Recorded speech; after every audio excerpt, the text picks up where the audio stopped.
Lately, I've been trying to send you stories every day, but I feel like a large number of people who have signed up almost never come back to listen to the stories. I don't know where that is. Make you unhappy? I hope to receive comments and suggestions from you, and if you find the video good, please give me a like to give me more motivation. For those who have not yet subscribed, don't forget to click the subscribe button and press notification bell to wait for the next story. Now let's get into the story. Story 1. My brother would sleep in my room often. He's 5 years younger than me, so I didn't mind. He seemed scared to sleep alone for some reason.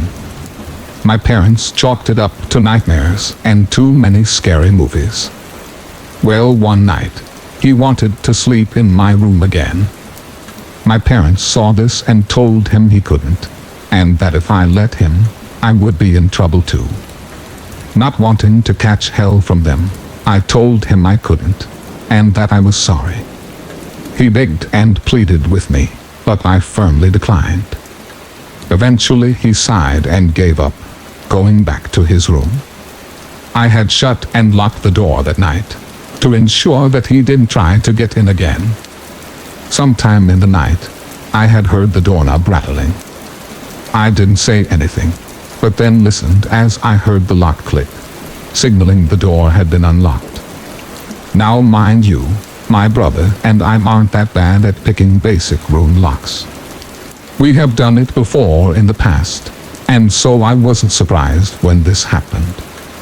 The door opened and I turned to look, and I saw someone in a crawling position, looking into my room. I sighed, thinking it was my brother of course, and said, "Fine, get in here, but don't blame me when Mom kills us both." What I thought was my brother crawled into the room, and I expected to feel his weight as he climbed onto the bed, but it never came. A minute passed, and I looked over. The door was still wide open, and all I could see was the darkness in the hallway. I called out my brother's name, and heard nothing. So I went down the hall into his room, and lo and behold, there he was, fast asleep in his bed. Needless to say, I slept in his room that night. Story 2. This happened to me 5 years ago when I was 17. I have told this story many times because of how insanely scary it was, and I honestly still cannot believe that it happened. I worked at the local Walmart. It was only about a mile from my house. I always walked to work because I didn't have a car, and my parents didn't have a problem with it. On top of that, I never complained and assured them that I was fine with walking. My shifts would vary, but the one I got stuck with most often was a 4 p.m. 10 p.m. shift. So when I walked to work, it was still daytime, and when I got off work, the walk home was very dark. On the day this happened, nothing out of the ordinary happened at work, and when my shift ended, I started walking. As I walked across the parking lot to the street, I noticed a man sitting at the bus stop. He didn't look suspicious or anything, I just noticed him sitting there. I crossed the street in front of Walmart, and was walking down a long street that would eventually lead to my house. The street lights were very dim, almost not working at all. A few minutes passed, and I turned and glanced behind me. The man from the bus stop was now walking behind me. He was about 100 yards away, and he appeared to be on his cell phone. I didn't panic or anything, but I did think it was pretty weird that this guy was sitting at a bus stop, and was now walking down the same street that I was. I quickened my pace slightly, and brushed it off. Only about a half a mile to go. A few minutes later, I was thinking about something else, and then remembered the guy, so I turned around again. To my absolute horror, the guy was right behind me, about 2 or 3 yards away. What's worse, the guy was walking backwards. He was moving silently, and I was so taken back that I stopped. And as soon as I did, he stopped too. I couldn't see his face, as he was facing the opposite direction. I almost started laughing, thinking it was some kind of joke or something, but something inside me quickly told me that it wasn't. I suddenly became very aware that there was nobody else around. I almost spoke, but the words didn't come out. So instead, I turned and started booking it down the street. Again, to my horror, I heard footsteps smacking the concrete sidewalk behind me. I turned to look, and sure enough, the guy was keeping pace, running at full speed behind me, about 20 yards away now, no longer facing the other way. I didn't look long enough to see his face. Within only a couple of minutes, I reached my house and ran through the front door, which, holy hell, thank God, was unlocked. I locked the door, and then looked through the peephole. The man wasn't there. My parents were still awake, so I explained what happened, almost hyperventilating and fighting tears. My dad went outside to have a look around the front of our house, but he said that he didn't see anyone. We looked out every window in the house and didn't see the guy. It took me a long time to fall asleep that night. I kept thinking for sure that I would hear a window break at 3 a.m., or I'd wake up to see the guy standing over my bed. But I didn't. I woke up the following morning with nothing else strange happening. From then on, my mom drove me to and from work, and every time she did, I always looked around for the guy, but I never saw him again. Story 3. I was about 13 years old when this incident occurred, so it was about 8 years ago. My family and I were on a vacation in Orlando, and were staying at the Nickelodeon Hotel. Very cool place. Nice water parks and nice rooms. I was with my family, my mom, my dad, my brother, and my 2 sisters. I'm the oldest of the kids. We were at Universal Studios for the day, and got back rather late.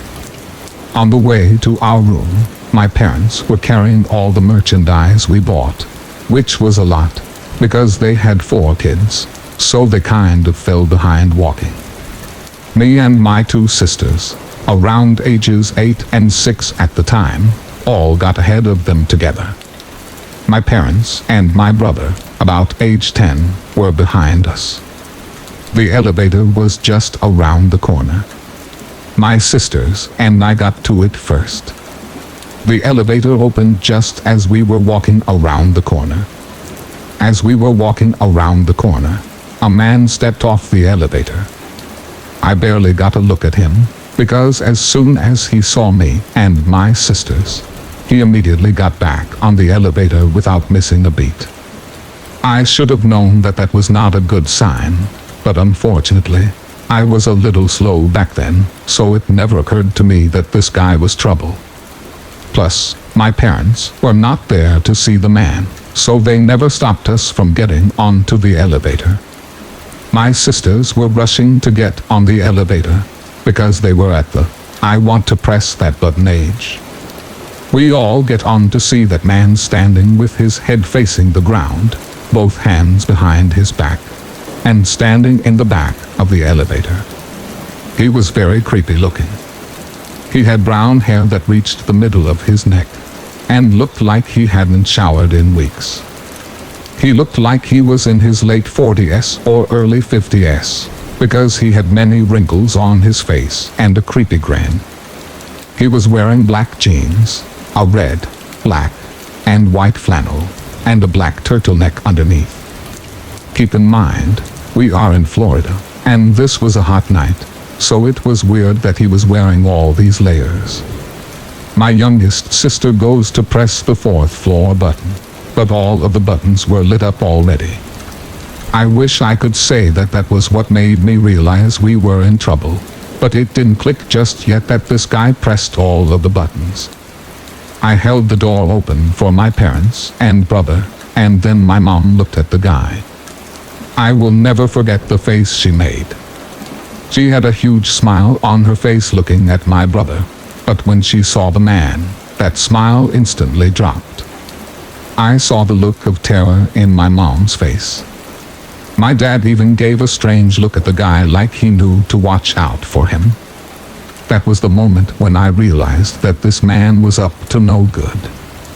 Once the elevator doors closed, my parents stood on each side of the man, staring at him, just waiting to jump into action in case he made a move. My brother asked my sisters out loud, "Why did you guys press all the buttons?" And the older one of my two sisters, still completely oblivious to what was happening, blurted out, "That guy did it," and pointed right at the man. My mom let out a nervous giggle. The elevator was slow, but finally got to the second floor. The man quickly got out of the elevator and went down the hallway. As soon as he left, my mom quickly closed the doors, and we continued up. We stopped at the third floor, closed the doors, then got to our floor, the fourth floor. My parents made sure we stayed with them this time. We got to our room, and that is when my parents started to freak out. My dad called the front desk to warn them about what happened, so they could check it out. That was the last we ever saw of the man. We don't even know if the people at the hotel found him. All I can say now is I'm glad my family and I are still alive. God only knows what he would have done to one or all of us if my parents weren't there. Story 4. I live in a neighborhood. Well, it's more of a highway with houses at the side of the road. I wouldn't recommend walking since there's no sidewalks. I wish I gave myself that warning 2 years ago. I had some friends with me at the time, a boy and 2 girls. Let's call them Dan, Sarah, and Hazel. We decided to make our little squad of explorers, exploring forests and abandoned structures and such. Today is our first exploration, an abandoned house just at the very end of my neighborhood. So we start walking. We avoid the road by walking on the tall grass, which was very unpleasant, on the side of the road. We reach the house.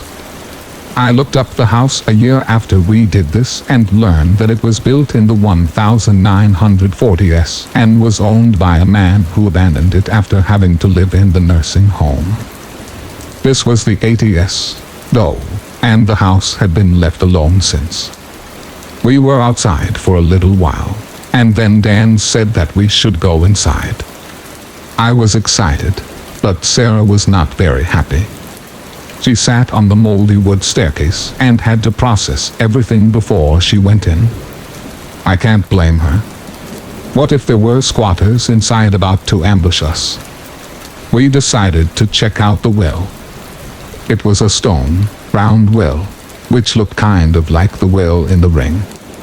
There was a piece of old wood covering the top, and Dan decided to be super reckless and stomped on the wood like a maniac. His leg fell through the small opening, and if he would have fell in, we would have been in big trouble. He lifted his leg out of the opening and acted like nothing just happened. I couldn't imagine. He almost fell down the well with what I saw were sharp rocks at the bottom, and he just brushed it off. We got a little carried away and started throwing random stuff down the well. Figurines, rocks, fake flower pots, etc. Then we went inside the house. When we went inside, a very strong odor emitted from the door. It didn't just smell like old house. It smelled like a plumbing accident. It was very gross. But smells aside, we came across a bunch of weird things. Clothes packed in a freezer, a fireplace with dolls inside, an upside-down table. It kind of looked like an art museum. We were very happy to find lots of vintage things inside of every cabinet and drawer. Things started to get kind of eerie. We entered a bedroom, and the roof was caved in. Clothes with stains everywhere, and worst of all, a black ooze was lined across the ceiling. I was going to vomit at this point. We also heard some distinct chewing sound. We left the room, and then froze when we saw a shadow at the corner of the door. But it moved fast, and then bolted into the room that it was standing next to. We heard a huff, followed by a cough, which was enough for us to leave the house. But as the dumb kids we were, we stayed on the premises. A man, who wore a scruffy-looking shirt with torn gym shorts, eventually opened the front door. We froze. How was he there and we didn't notice him? The mood turned from scary to horrific as he lifted his arm to reveal a chunk of raw meat of where his skin used to be with the blood still dripping from it. And then we heard from somewhere else in the house, "Get the hell out of here." And we disappeared back down the road. I haven't told my parents this story, but probably will sometime in the future. I don't want to be lectured again for doing things that could have killed me and harmed the people around me. I haven't heard anything about that house ever since. I can't imagine what the people inside that house would have done to us if they had caught us. Story 5. This happened back in the summer of 2016. My old family friend that I have known since elementary school was going on vacation, and his parents asked me to watch their dog and cat while they were away for 2 weeks. They have always paid me well and allowed me to stay at their house, eat any food in the house, and just relax, which was nice. To give an idea of where they live in a country neighborhood. It's not just some house somewhat close to the countryside. It was an actual neighborhood 2 miles out from town. The neighborhood was decent and quiet, and it didn't seem to have anything odd about it. I was working at a factory during that summer, second shift, from 3 p.m. to 12 p.m. Weekends aside, I was only able to go out to the house to take care of the animals in the morning and the early afternoon. The first creepy occurrence happened only 2 days in. I got off work and went over to the house to let the dogs out. The dogs were outside for about 10 minutes, and after checking everything to make sure the animals' food and water were good for the night, I let the dogs back in and was laying on the couch trying to decide whether or not to stay the night at the house. It was around 1245 or so, and I was getting tired while watching TV. But I heard something. The house is normally quiet, and the animals do not make much noise. So this sound was weird. At first it was faint because of the sounds of the TV, and it slowly got louder. At first I thought it was one of the dogs doing something, and I realized that it was coming from the bedroom hallway. I was listening closer at this point, and I realized the noise was slow footsteps, and it seems like whoever it was trying to be quiet. By the time I realized this, the person was almost at the end of the hall walking into the front living room. I was fearing that this was not my tired mind playing tricks on me. It was too clear compared to times that I was imagining things. I was frozen on the couch listening as the footsteps got closer. The person continued walking through the front living room and stopped in the middle of the kitchen. I was too afraid to move because the person might hear me. It felt like the person was just standing there for 5 minutes, but it was really only about 30 seconds. The person then turned around and slowly walked back through the hallway, and as they walked, the sound of the footsteps faded away and were drowned out by the sounds of the TV. I was trying to convince myself that it was all in my head, and I started to calm down. Then, I heard the master bedroom sliding door to the back deck slowly shut. I was again frozen for a moment, and then checked to make sure the living room sliding door was locked. I saw that it was, and then I quietly went to the knife block in the kitchen and grabbed a big knife to defend myself, and then slowly began to clear the house room by room because I don't know if the person really left. I should have called the police and told them, but I had no proof, only the sound of footsteps. I cleared each room to make sure that no one was in the house. When I checked the master bedroom and cleared it, I checked the sliding door, the one that I heard shut earlier. The lock was broken. I left the house immediately after putting the knife back and leaving a light on for the animals. I told my parents about it, and they laughed it off, saying that it was just my mind playing tricks on me, but I refused to believe that because it was too clear to be my mind. The final creepy and scary occurrence happened only 2 days after the last event. I was at the house around lunch and a little unnerved about the night I experienced a couple days prior. One of the dogs at the time had a peeing issue where he would get excited and pee himself. I had picked him up to let him outside, and he had peed on my jeans. I was annoyed that I could clean my jeans, so it wasn't a big deal, so I let the dog out and had taken my jeans off to clean them. I was standing at the counter in the kitchen scrubbing my jeans when an old man suddenly walked in from the laundry room and stared at me. He had a creepy smile on his face. We stared at each other for around 30 seconds, and I was glancing at the knife block, knowing that if he tried something that I needed to get to the knife to defend myself. I then yelled at him, "Who the hell are you?" He's taken back for a moment, and then says that he's the family's neighbor and wanted to see who was at the house. Since the family didn't say who was watching the animals, I responded, "How do I know that's supposed to be true? I can call them and verify that it's true if you like." I responded back, "I will call them and I will put the phone on speaker for you to talk to them." He agreed, and I made the call. I talked to the mother and asked if the name the guy gave me was true and that he was their neighbor. She said yes, and then I put the phone on speaker. They talked, and she apologized to me about the scare and that he won't be coming by again. He wrote down his phone number on a piece of paper if I needed something, and then left. When I take the phone off speaker and talk to her again, she mentions that he had done this to a girl previously and again promised that it would not happen again.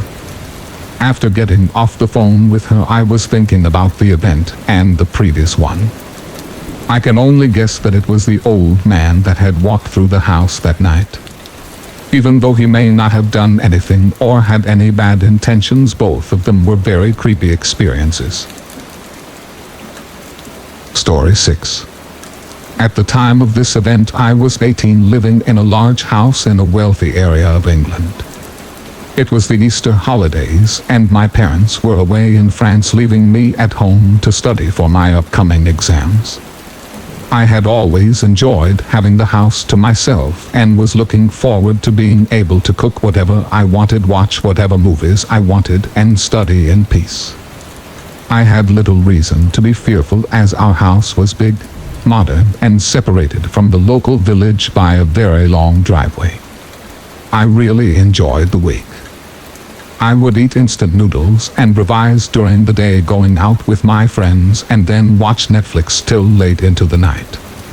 We had had a lot of thunderstorms around this time, and the heavy rain and wind would set off the burglary alarms, much to my annoyance. I never thought anything of it and would dismiss any alarm going off as wind. So I would sleepily turn it off.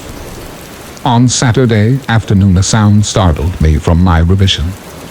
It sounded like something had hit one of the upstairs windows. I turned off my music and listened. Thinking I must have imagined it, I turned my music back on. 5 minutes later, there was another noise coming from upstairs. It sounded like something had been knocked over.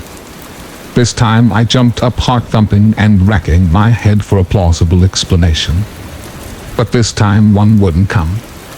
I sat frozen for a minute before remembering that I could access the home CCTV imaging from the family computer. I checked the last hour and there was nothing. So I instantly relaxed and laughed at myself for being so scared. Little did I know my jumpy instincts were about to save me. I started cooking dinner. The kitchen faces a set of glass doors on the far side of the room. And it was now nighttime, so the glass reflected the light of the room and the attached hallway. I'm in the middle of serving up the food when I glance up to see not only my reflection but one of a man standing in the hallway. He was short and scruffy and had something I could not make out in his hand. He was staring at me through the reflection, motionless. My body went into flight mode. I ran across the kitchen to the back door and flung myself through it, running terrified down the road. Fortunately, I had my phone on me and called the police. I didn't see the man emerge from the house as I hid behind a bush in the driveway. Everything felt like a blur as the cops checked the house. They found nothing, and I started wondering whether I had just imagined it. It wasn't until an hour later that I found out the information that would haunt me for the rest of my life. The police checked the CCTV and found the footage of the man entering the house. He entered on Thursday night, 2 days before this incident happened. The person was found soon after and identified as a local homeless man. The incident was expected to be a burglary gone wrong. He was sentenced and is now no longer a threat. However, I will never be comfortable being home alone again. Story 7. It all started and ended the day after I took my last final at this community college. I don't know if he was a stalker or if it was a break-in gone weird. So from the beginning I was so nervous that I was going to fail this one class and was not going to be able to receive my AA degree. Later in the day I was out at the pool at my apartment complex with some friends and my roommates when I checked my phone and saw that I passed my class. I got so excited I told everyone we were celebrating because I was the last one to have a final. It was 3 days before I got to walk and graduate with this degree that I had decided we should have some fun before we all went our separate ways.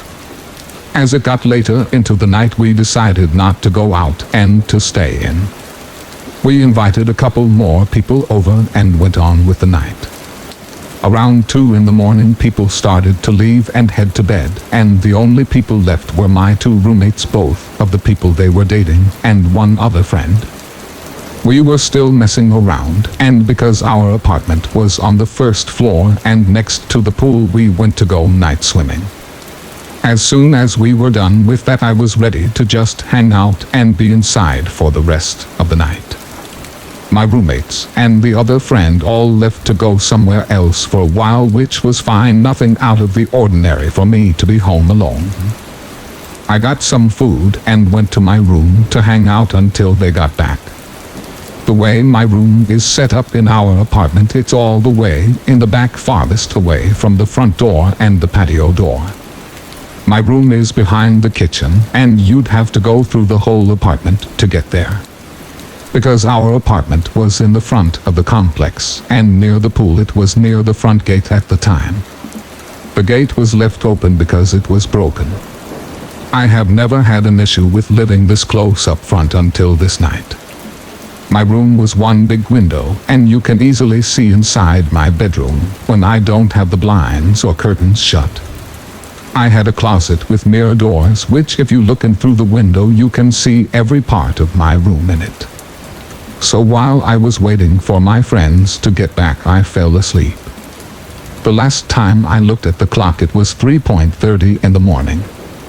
Also, a key part in this story, my bedroom light was on when I went to sleep.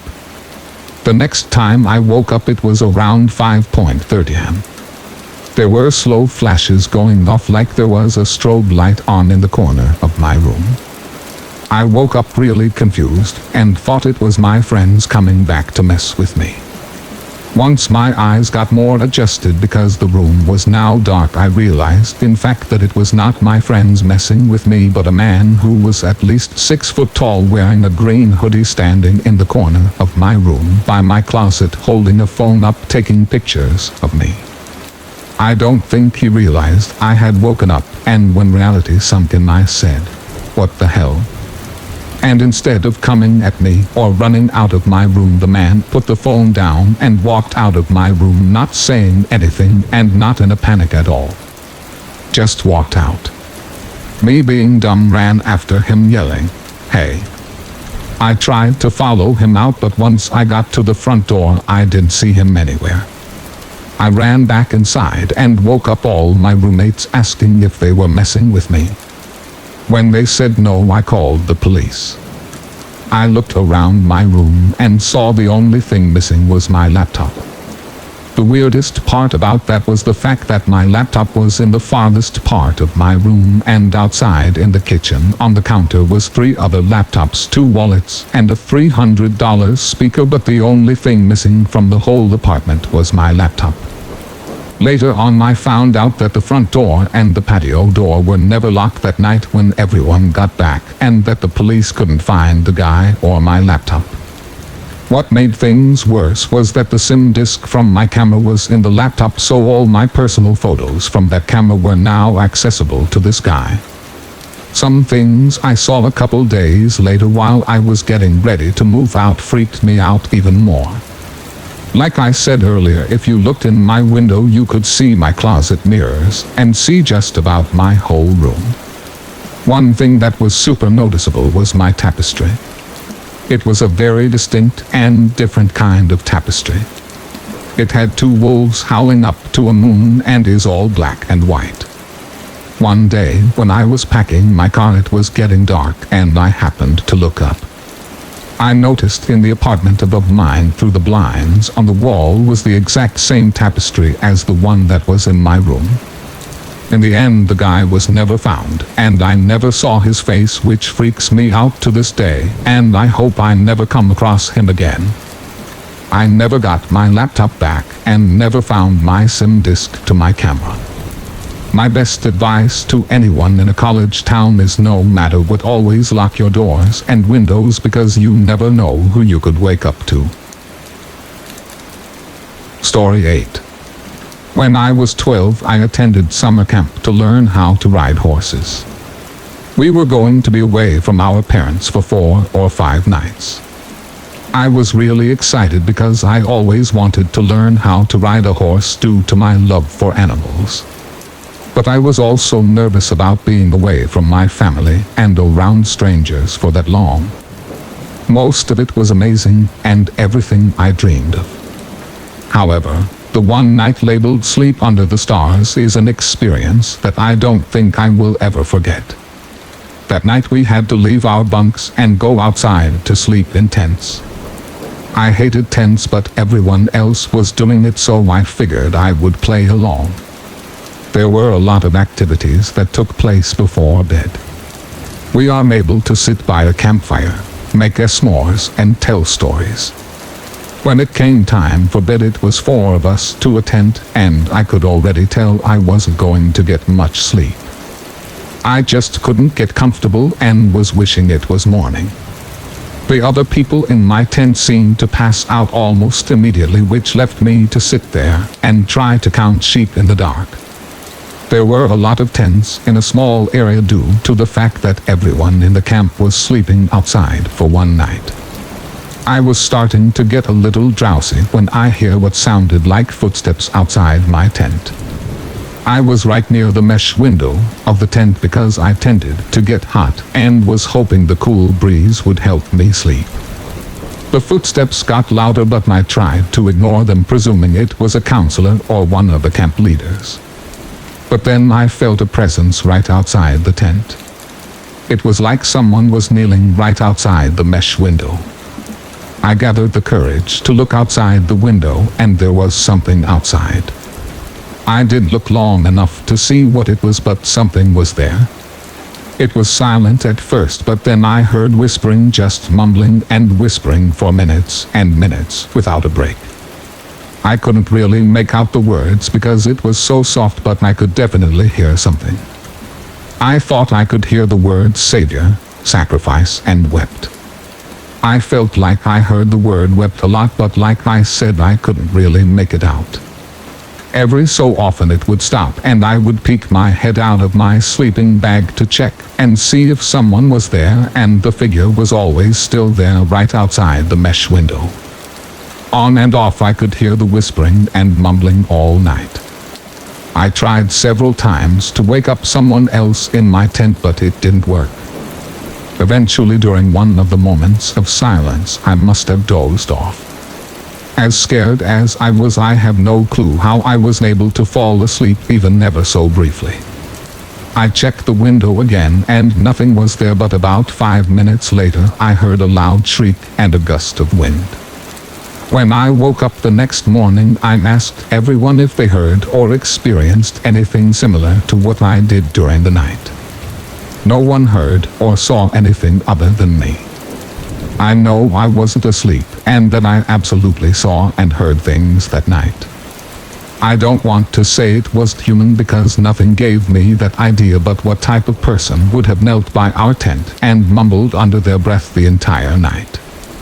As scared as I was at that time, I'm glad I never had another experience like that again. Story 9. So the events of this story happened to me several years ago during the last vacation my family and I ever took during summer break. Every year we used to drive a couple of hours away from my hometown to a beautiful tourist area near the ocean with lots of great seafood. This year was no different, but we decided to leave in the middle of the night when my dad got out of work so that we could be there by 7 a.m. and have the entire day at the ocean. The first part of the trip was great. I slept for a little bit, as did my sister and my mom. I live on the northeastern coast of the United States, and for a huge stretch of that trip it is just trees and mountains. Of what I could see, it was actually very relaxing and soothing to try and sleep to. A little after 3 a.m. I was woken up by my dad, who kind of loudly shouted some curse words.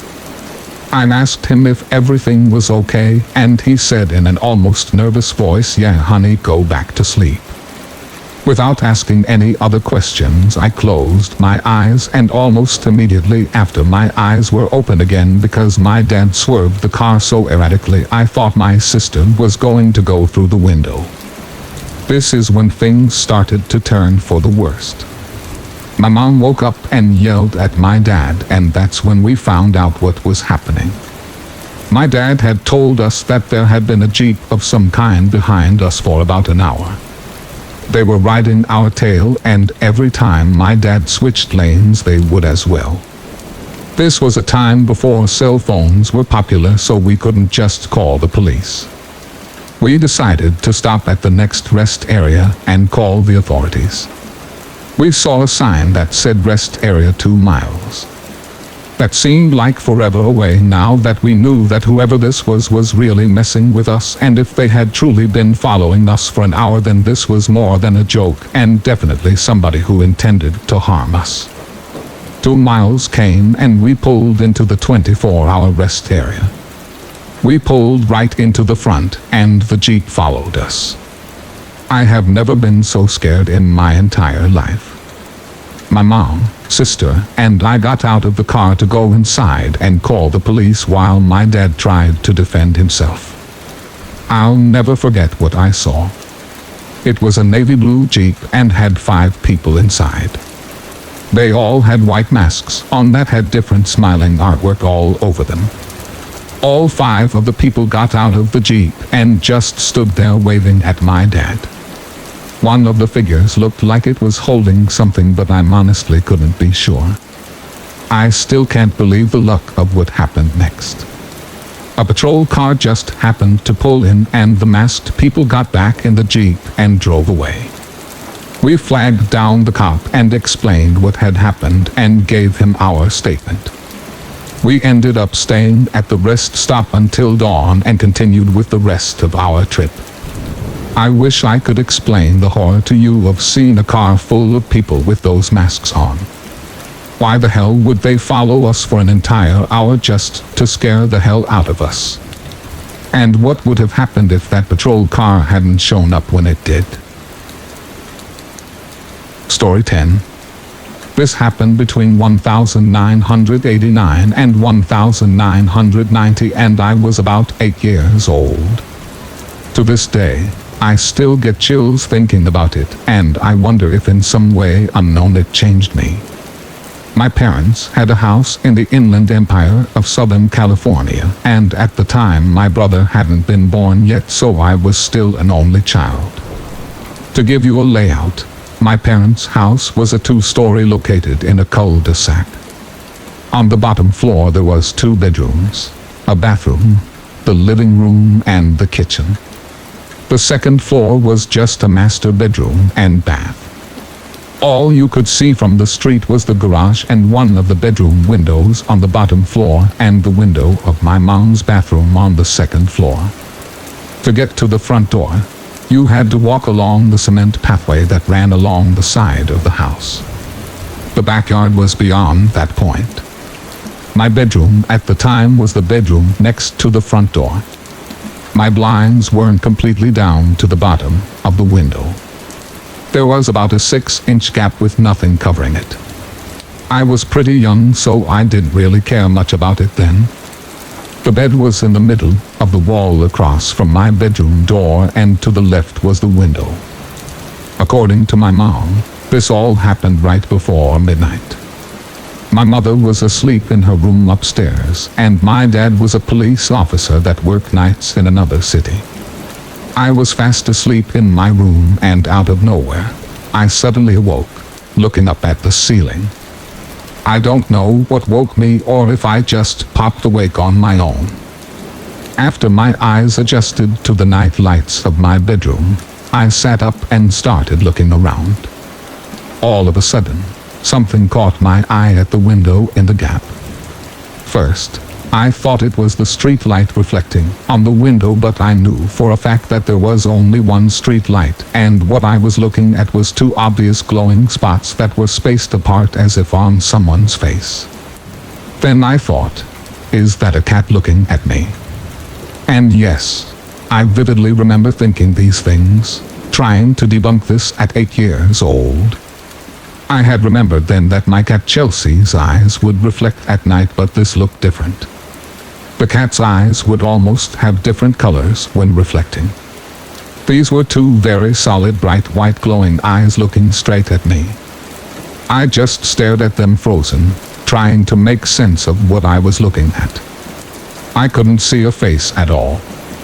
The eyes were just so bright that nothing else stood out. That void or face around the eyes looked blacker than the night. I thought again, if this was a cat, how was it looking through my bedroom window, which was at least 4 feet from the ground? This is the moment the creepiest thing happened, and it will forever be burned into my brain. I got off the bed and got on my knees to get a closer look at this so-called cat. When at this moment, the faceless pair of glowing white eyes begins to slowly and steadily tilt to the side. Eyes still locked on me, not blinking once. The feeling of dread and fear shot through my body. Completely terrified, I bursted into tears immediately and ran down the hallway through the living room and up the stairs to tell my mom. Although I was going as fast as I could, it felt like it took forever. When I got to my mom, I was so upset, I couldn't get any words out. Tears were streaming down my face, and my mom was becoming seriously concerned at this point. She was able to calm me down just enough for me to get out the words, "Someone, something in my window." "Are you sure?" my mom asked. I cried out yes. She didn't even go to look. She just called the police. I don't remember the time it took for them to arrive or what they said because I was so exhausted. I finally fell asleep in my mom's bed. I do remember faintly waking up to a knock on the door and then my mom going to open it. The cop speaks to her and I hear her say, "Okay, thank you, good night," and she shut the door. "Did they find it, Mom?" I'm asked, half asleep. "No, honey, he said he couldn't find anyone." It's safe to say that the next day my whole window was covered. Fast forward years, and I'm in middle school now. Every now and then I would think about that night. Sometimes I wondered if that moment was real. If those eyes were really there. Those unforgettable white eyes. One day a random thought came up and I asked my mom if she remembered that night. She told me yes, of course. Why? I don't know, just wondering, I guess. I said. Then my mom proceeded to say, "Well, I never told you this, but when the deputy came out that night, he told me they made it a priority to go to our house as soon as they could, because not very long before I called 911 they received another call from someone else reporting that someone was looking in their window in our neighborhood." Hearing that sent chills down my spine, and to this day I wonder who or what was looking at me that night. Story 11. 2 years ago, my wife and I purchased a small property on the lake for the family to spend the summer months away from the hustle and bustle of the city. As soon as kindergarten concluded for the year, my wife and I packed up our belongings and our 5-year-old son to set off for our new summer vacation home. My wife is a biologist, and she would be able to work from home due to our location and research she could do from our property. Our family is fortunate that she has such a successful job which allows us the freedom to live comfortably. Unfortunately for me, we have moved a lot over the last 10-15 years, and I have not been able to stay with the same company for an extended period of time. This new town had one small grocery store that seemed to be the main location that everyone used for shopping. It also seemed to be a hot spot for tourists who would visit once the weather turned warm. Luckily for me, I am a trained butcher from jobs I had from my early 20s, so finding work was usually not very difficult. I applied for a job at this small store and got the job almost immediately. There would be 2 butchers on staff, myself and the guy who ran the store, Will, the same person that hired me. For the first few weeks he seemed like a pretty quiet and laid-back guy. I would get to work every day shortly after 7 a.m. He never really cared that I was usually 5 minutes late. He was about 6 foot tall, greasy black hair and a huge nose. He had really small green beady eyes. His voice was really low and rumbled a bit when he talked. And he had baby-looking teeth. Like when he smiled you could see a whole mess of teeth. After the first few weeks is when I noticed things started to get a little odd. His temper would get out of hand and he would explode on me seemingly out of nowhere, and then 5 minutes later be totally cool again. It didn't really bother me too much because he was technically my boss, and I just assumed maybe he had some kind of anger issues. I'm not one to judge. After these first few weeks of little outbursts, they began to get more uncomfortable. He would start saying things like, "You better get this done when I leave or you'll be sorry." Or mumble things like, "Sometimes I think you'd be more helpful to me if you were dead." This stuff made me uncomfortable, but again, I just assumed that maybe that's how he managed. I've met a lot of old butchers during my time in this business, and some of them are really intense individuals, so I figured this was one of the same. Fast forward to a day when I showed up to work 15 minutes late. I got caught in a traffic jam, and unfortunately, there isn't really alternative routes to get to the store. I showed up and Will was just standing in the meat cooler staring at me. He had a black apron on covered in blood from cutting all morning, with a huge butcher knife still in his hand. I tried to apologize, and before I could speak he put his hand up to silence me and said in his deep voice, "This will be the last time you're late."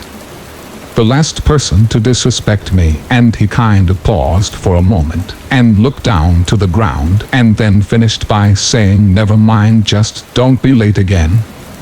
The next few days he was very quiet, like something was bothering him, but to me, it was great not having to hear him complain about everything. He left early one day and told me to just make sure I cut a few extra things and to clean the meat room. It was about 7 p.m. and I was about to call it a night and head home until I noticed something. In the back corner of the meat cooler we had what was called bone cans. This is a waste can where you dispose of the bones and trimmed fat. Coming out of the bottom of one of the cans was a small pool of blood. Now ordinarily this wouldn't be a huge deal because I see this a lot with my job, but this pool looked fresh and the smell was real bad. I tried to move the can and it was much heavier than it usually was. They get picked up once a week, but this week they were a day late for some reason. I took the lid off and almost passed out due to the smell. I also noticed meat in there that was a strange color and again a lot more blood than usual. I put the lid back and left that night trying to figure out what the heck was in that can and why it smelled so bad. I've been in this business for a long time and I've smelled bad meat before, but this was so bad. The next day I came in and Will was standing in the cooler again and he looked very angry. He came at me with a crazed look in his eye and knife in hand and said, "What do you think you saw in that can?" He started to poke my chest with his finger and say in a really hostile and defensive voice, "Come on pal, tell me what you saw. I know you were digging, just tell me what you think you saw." His voice started to turn into a yell, and this is where I decided to call it quits. "Once you put your hands on me, I'm done." The crazy thing is I don't even know how he knew I looked into the bone can. Maybe I left the lid ajar, I couldn't remember. I left, and he actually followed me to my car, not to apologize but to keep on hammering me about the bone can. I drove off and looked in my mirror, and he was standing in the parking lot still yelling at me. Now, the reality is I didn't actually dig or even look in the can longer than a few seconds. I drove home immediately, and my wife of course supported me and was happy to let me just spend the rest of the summer break with my son, being a stay-at-home dad.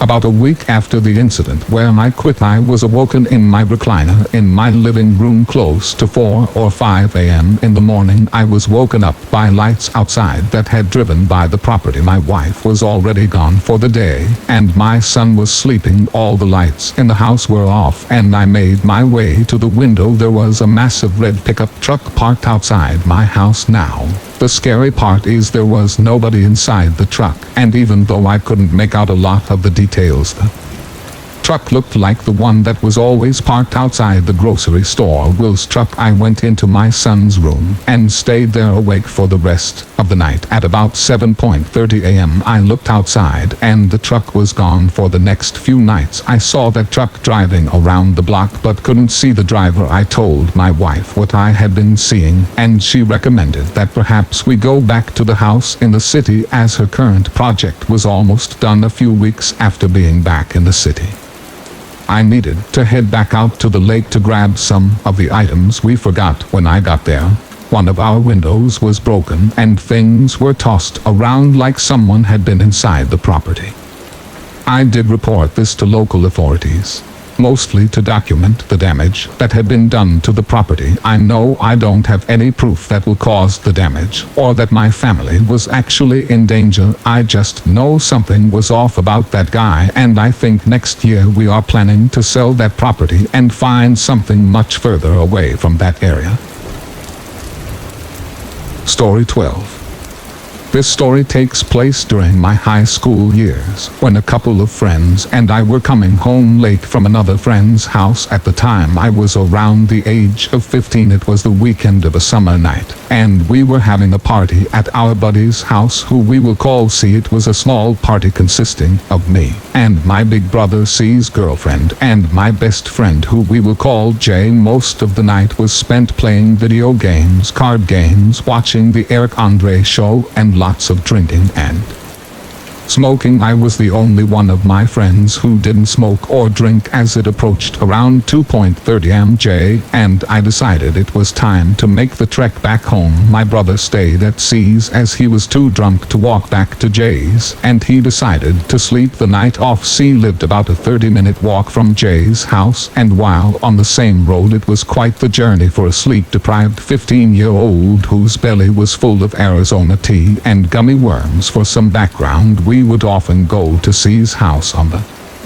weekends, so we were fairly adapted to the 30-minute walk home. To cut some time of the walk, we would often pass through the city park, which was also located along the same road as C's house. During the day, this park was beautiful as there were tons of shady trees such as weeping willows, and even a river that ran through the park, and plenty of spots to rest in the grass on a hot day. At night, however, it took on a completely different persona. It was almost completely dark except for a few dimly lit street lamps. It was dead silent during the late hours of the night, and almost no one would be in the park around this time. While I have plenty of stories of that place, this story is focused on what we encountered just after the park. As we left the park, me and Jay wanted to grab something for the walk home. We stopped at a gas station and grabbed some snacks. When we walked inside, the young lady at the counter had me leave my backpack at the door, as we probably looked a little more than sketchy, being two stoned-looking teenagers crawling into the bright lights of the gas station. I squinted. At 3 in the morning, I complied, and we quickly grabbed our things and began to pay for our items. As she thanked us, we lazily shuffled back into the night, starting to feel exhaustion from the long night. When we stepped out, we noticed that a windstorm was starting to kick up and was blowing quite strongly against our steps down the long road home. This is about the time I first started to feel uneasy. It was a strange feeling, almost like there was a very faint feeling of you need to get home. Jay, who was slurping down his drink, hadn't initially noticed any weird feeling, and he was still slightly stoned and had barely noticed the strong windstorm whirling around us. We walked for several minutes until we came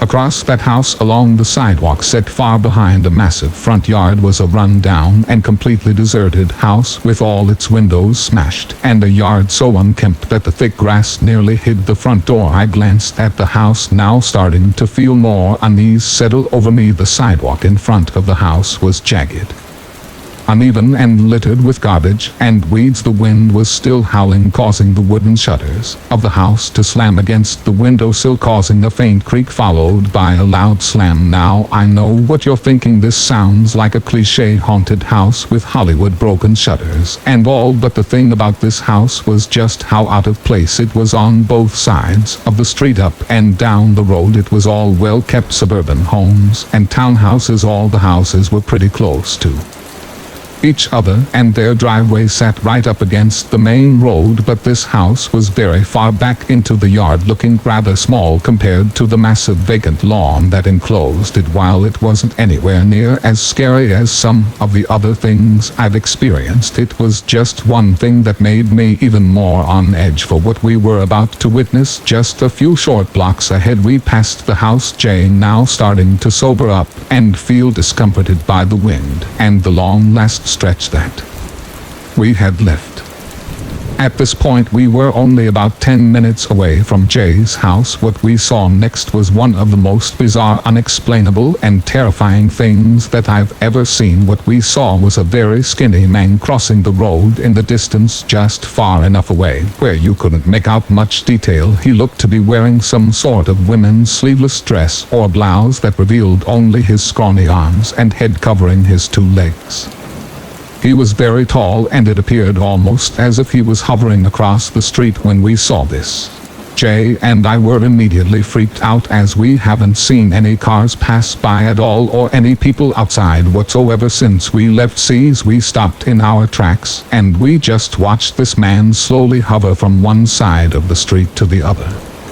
We saw him walk into a small parking lot of a business building, and he did not come back out. We used this as an opportunity to speed walk down the street and make our way to Jay's house. We stood there in fear as we stood in front of Jay's house, staring into the darkness, as the house was almost completely black as all the power had gone out and about 3 car alarms were going off somewhere nearby. The wind must have knocked the power off.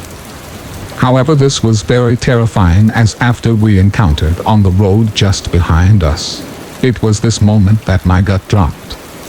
Shit, Jay, I left my backpack at the gas station. I felt gut-wrenching dread as Jay looked at me visibly scared. We both didn't want to go back, but we didn't want to venture through the pitch-black house either, so we decided to turn tail and run back to get the backpack, which held most of my belongings, including a PS3 that I had brought over to C's house. By this point, the wind was violent. We did not see the mysterious figure appear, luckily.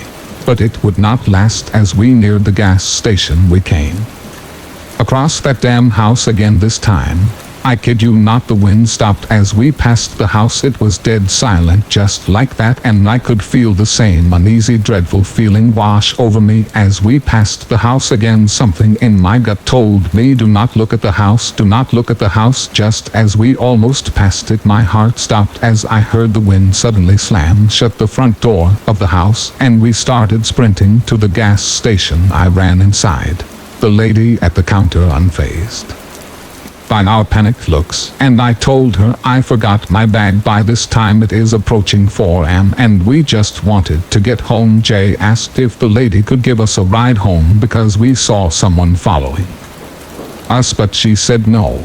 I can't leave the counter unattended. I'm sorry. She could now tell we were pretty shaken up and asked if she needed to call the police. When she said that, reality started to creep in and we started to come to our senses. Jay politely declined and said that we would be all right, and we walked outside and looked at the time on our phones. We tried to talk ourselves out of what we just experienced, trying to chalk it up to us getting spooked over nothing, that the man crossing the road was probably just some crazy person who was lost. That road is known as a hot spot for crazies, as it covers from downtown of my city all the way to the end of the city, making it easy for transients to get from one point to another. We calm ourselves down and start to head back, still jogging as we want to get some rest before the sun comes up. Now this is where it gets really scary. We run past the house, this time on the other side of the road, with no issues, but that man reappeared, this time not too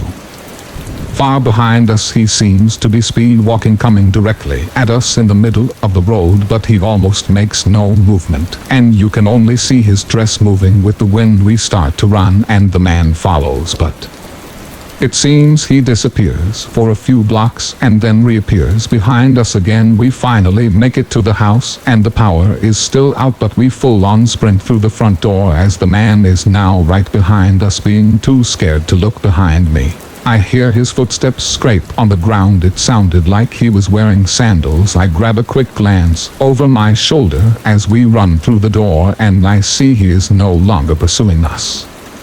I felt a wave of relief as we finally made it inside, and we locked the door and shut off all the lights and closed the blinds. We light a candle in the kitchen, almost too scared to sleep. We look at each other and just start laughing hysterically about what had just happened. We were so freaked out by whatever the hell that man was that was lurking around in a dress at 3 in the morning in the middle of the suburbs. We just had to laugh about it, or we would be up all night talking about it and imagining the man peering through the windows of Jay's house. We got great sleep that night, and we told C all about it the next day. It was such a weird experience that to this day I still have no idea what I witnessed. This man was almost supernatural in the way that he moved and what he was wearing, that I sometimes feel like only I truly saw what was happening that night. Either way, I hope I never meet that man wearing the house wandering the streets at 3 a.m. ever again.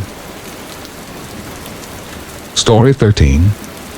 I was driving on the back roads, on the edge of city limits. It was dark, no wagon at all, a few rest stops here and there. I was meeting a woman off of Craigslist, already feeling a bit nervous. I was going pretty fast, no other cars in sight. Out of nowhere, I see a guy running across the road. He was already almost right in front of my car. It looked like he was getting chased by another guy, who I didn't see until I swerved to avoid the first one. While braking hard, my car went kind of sideways and hit the second guy pretty fierce, not at full speed. I heard a loud thud but didn't actually see him get hit. My car ended up on the side of the road. The first guy seems to have kept running out of sight. He wasn't there when I got out. This was a huge red flag for me, but I just hit somebody and was worried I had killed them. I was shaky and had that sinking feeling in my stomach. I ran towards the guy who was on the floor breathing heavily. Thank God he was alive. I asked him if he was okay. He didn't respond.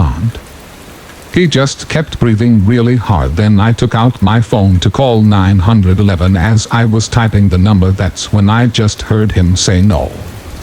Don't call anyone. Don't call the cops." He said it pretty alarmed, so I just looked over at him with my phone in my hand with the flash on. I asked him if he could stand. He got up slowly with a slight limp. With my light shining on him, I could see his clothes were all tattered, and he was wearing 2 layers of clothes. With the jacket now torn at the arms, he had blood on his arms, I guess from when he landed on the ground. He said, "I'm fine. Do you have any cigarettes?" I said, "Yeah. Let me go get them." I had a pack in my glove box. Since forever I was an occasional smoker and only smoked with my co-worker, but not in a while. We walked over to my car and I got the cigarettes and I handed them to him. Then I put my phone on the charger. The car was still on as I did. He asked for a lighter. I said, "Yeah. Hold on. Let me look for it," while lighting his cigarette. That's when I asked him who was the other guy. He said someone stole my backpack from me when I was sleeping. Oh, okay, he was definitely a homeless man. I felt so bad. I started pulling out my wallet. I wanted to give him all the money in my wallet out of guilt. He looked fine now, minus the blood-scraped arms, and his breathing had gotten normal while pulling out my wallet and asking, "You sure you don't want me to call an ambulance?" That's when I felt the sharpest pain rock my face. I saw all blurry for a couple of seconds. I started stumbling. My body felt like I was about to fall over. I was dizzy. When I came to, I saw my car pulling away and driving off. He punched me and took off, left me with a pretty bad headache. I stood there in shock for what seemed like an eternity. I reached for my phone out of instinct. Then I remembered I left it charging. Crap. I reached under my jacket to see if my gun was still on me. I felt relieved when I felt my gun on my side. Okay. Good, at least I'm not out here defenseless. I kept walking down the road endlessly, hoping to find somebody. I'm pissed off and I'm scared at this point. A few good miles later, I see some lights. As I get closer, I see it's one of those public restrooms with nothing else in sight, but that's good. There might be a payphone now. What do I see next? I couldn't believe my eyes. There's a car that looks just like mine parked right out front. I take a peek. The guy that took my car is asleep. Looks like he cleaned his arms off. No jacket, that moron. He could have kept driving, but I'm glad he didn't. I took out my gun and tried to open the door. It's locked. I tried all the doors, but they were all locked. I didn't want to wake him up by banging on the car because I was afraid he was going to drive off again. I looked all over the ground, nothing to break the window, so I holster my gun, take off my jacket, and wrap it around my hand. I smash through it. Glass spilling everywhere. The guy jerks awake and starts fumbling around all the while. I drop the jacket and rapidly unholster my gun again. I'm pointing my gun right at his head. He says, "Please don't shoot me." Instead of saying sorry for what he did, I tell him to get out of the car and walk towards the wall with his back turned, so I backed up and he complied. I tell him not to move and then I ask him where my keys are. After I get my keys from him, I drove off with glass all over my car. I never called the police because I had hit him earlier, and then because I pulled a gun on him. I was scared and worried about the legality of it also. I had bought it from Arms List, but the seller never signed the bill of sale, only I did, so I was sketched out about that as well. Last thing I need is them checking out my gun after he tells them about it, and finding out the guy who sold it to me reported it as stolen. I probably would have been fine calling them, but I was worried, and I never met the Craigslist girl. I ended up only just going home. Story 14.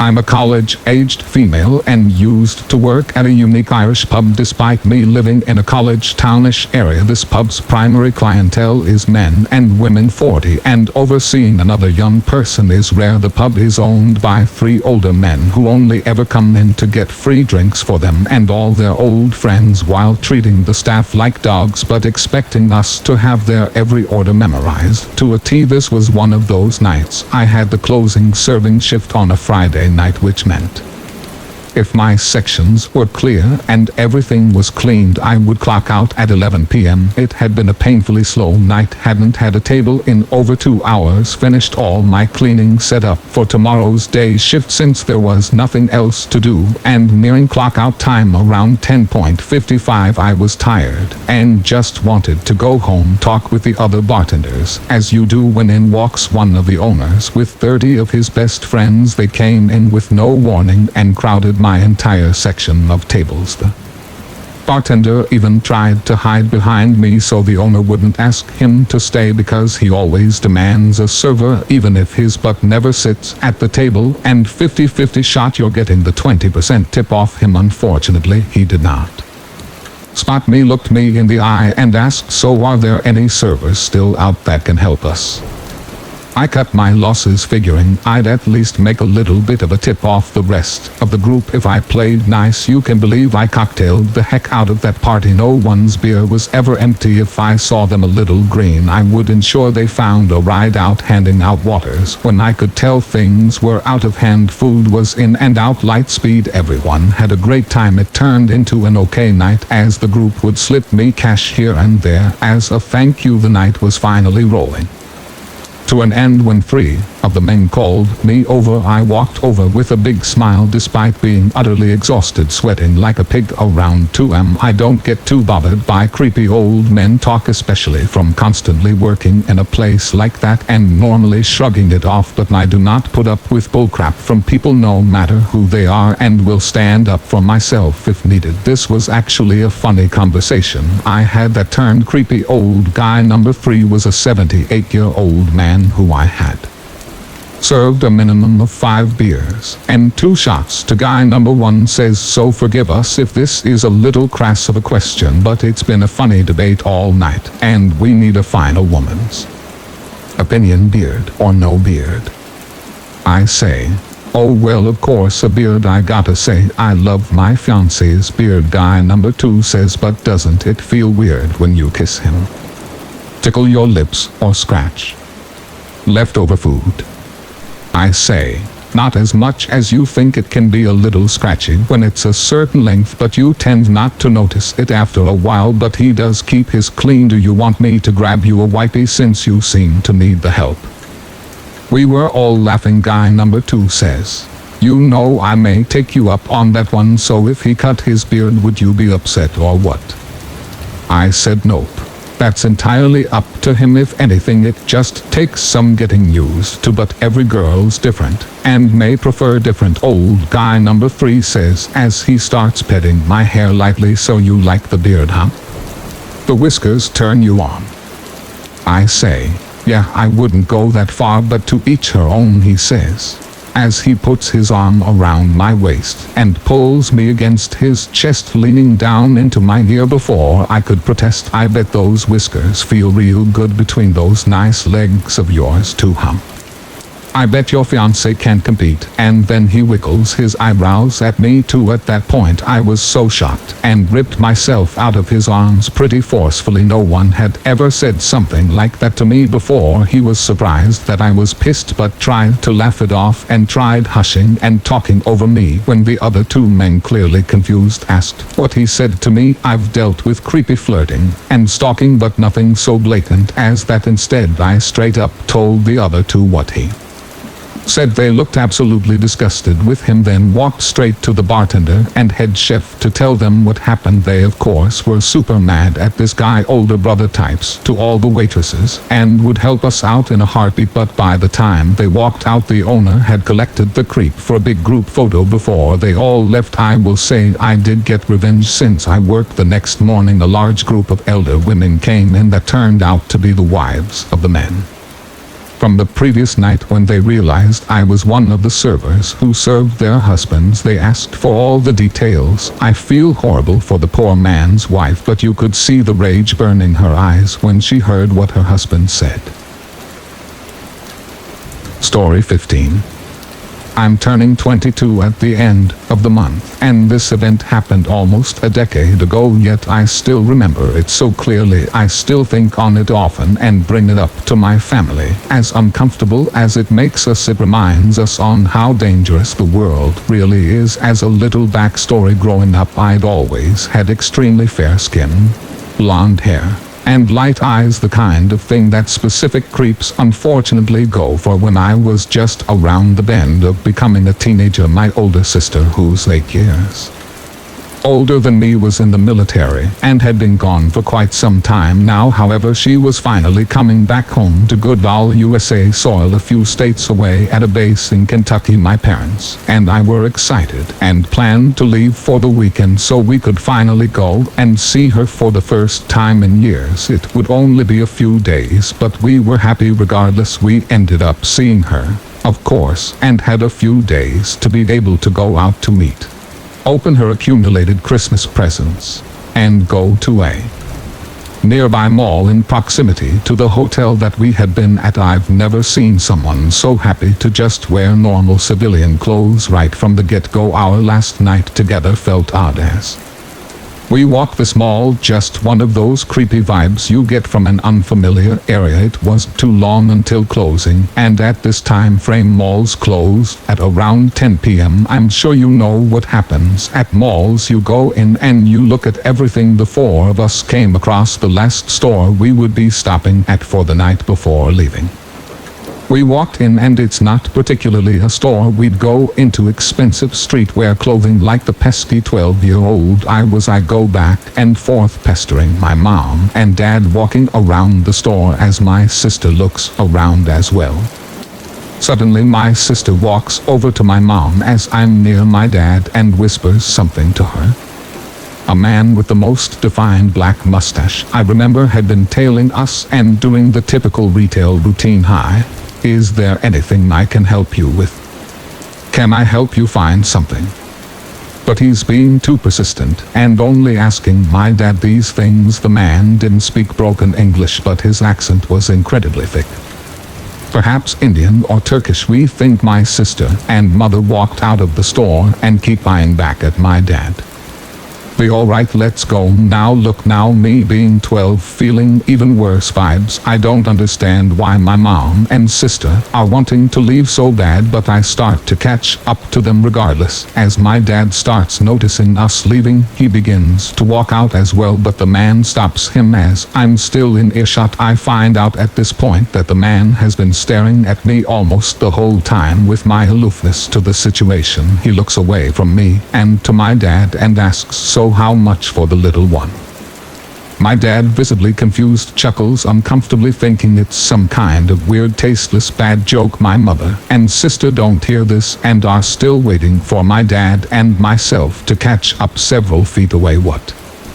my dad says, hoping for some kind of explanation. The man proceeded to say that he wanted to purchase me, visibly protective dad mode now, and realizing the man is completely serious.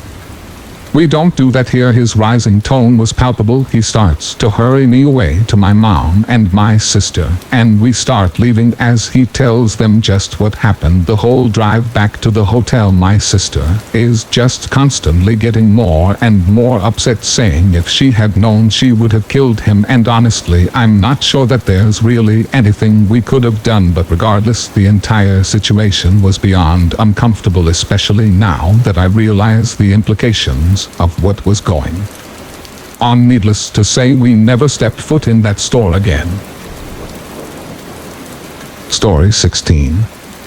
Years ago, when I was a teenager, my friend Justin and I would often go longboarding at night, as my friends and I were quite the night owls. We loved the freedom of almost never seeing another soul on the road or the paths that we frequented. Even when using main roads, it would be very rare to see a car out so late in such a rural area. You could see and hear them coming from very far away due to their headlights and the noise of the vehicle disrupting the peaceful silence of the night. We were really into it at the time and would often ride our boards for miles and miles, sometimes not arriving home until the sun was up. One particular night we decided to ride a few miles from our usual back roads to take one of our favorite hidden routes. It began with a narrow paved path that was the only piece of land separating two sides of a long lake. It would often sink under due to rain, and we wanted to seize the opportunity to use it before it rained again and went underwater once more. It was roughly 2 miles long and was extremely relaxing to ride through due to the scenery. After making it to the end of the lake, we decided to continue moving and turn into a very close path that leads directly into a densely wooded wilderness preservation. As we came up to the first hill, we looked down at the bottom into the blackness. We both noticed what appeared to be a tiny moving ball of dim light down there. It moved so strangely, and it was extremely difficult to make out what it was. Rather than shine our flashlights down, we curiously watched it for a few minutes, whispering to each other about what it could possibly be. All at once, the small light turned into multiple blinding lights and extremely loud revving sounds, overwhelming our senses that had become accustomed to the dark and silence. Acting purely on fear, we instantly turned around and ran as fast as we could, hearing yelling and revving gaining behind us. By sheer luck, we managed to run off a path into a very dark, very overgrown hole in the side of a hill overlooking where we had just come from. We decided to hide in the natural dugout of this hill, hoping the plants and darkness would be enough to protect us from whatever was happening out there. We watched our pursuers ride up to where we had originally been standing. There were 4 men, 2 on 4 wheelers and 2 on full-sized motorcycles. They were yelling at each other about something, but we could not make out what they were saying due to the distance we had covered. We felt safe enough to whisper very softly to each other and speculated who these people could be. Our first thought was they might be park rangers of some kind, although we had never seen one here in the many times that we had been through. And honestly, we doubted that this country had the budget or even the desire to have anyone patrol the deep woods at night. Besides that, these men were on vehicles entirely inappropriate for the paved bike trails, and they were very, very angry about something. They called out to us for a while, yelling things like, "We know you're out there, and we can see you, come on out." We stayed silent and decided to call their bluff instead of running. Eventually, we clearly heard one of the men yell, "Find them now," and smash a bottle that had erased any of the hope that we had that they were just park rangers. We watched them split up, each of them going a different way down the series of paths of their vehicles, including the path we came from. It took us what felt like ages to even move. We were frozen in terror inside that dugout, watching the lights from the vehicles travel through the woods and paths, one of them already coming full circle and passing the point he started from. I thought about calling for help, but I was too afraid to open my phone in fear that even the smallest amount of light would give away our location. After waiting for the lights of the vehicles to reach their farthest distance, yet we finally summoned the nerve to get up and try to run somewhere far enough from these people to safely make a phone call. We ran as hard and as fast as we could through those woods, since their headlights gave away their location on these paths. We would hide again whenever we felt that they were getting too close. Our available hiding spots were getting progressively worse as the woods became less dense, and the fear I felt waiting for one of them to drive past us while basically only being covered in leaves and plants may still be unmatched to this day. Finally, we emerged from the woods onto the intersection of 2 main roads far from where we started. We ducked down into the ditch to call for help. When I opened my phone, I noticed I had recent missed calls from one of our other friends, Connor, who we were supposed to meet up with at our longboard excursion. I called him and frantically asked where he was. Luck was with us again. He hadn't given up on our plans despite us ignoring him, who was only a few miles away.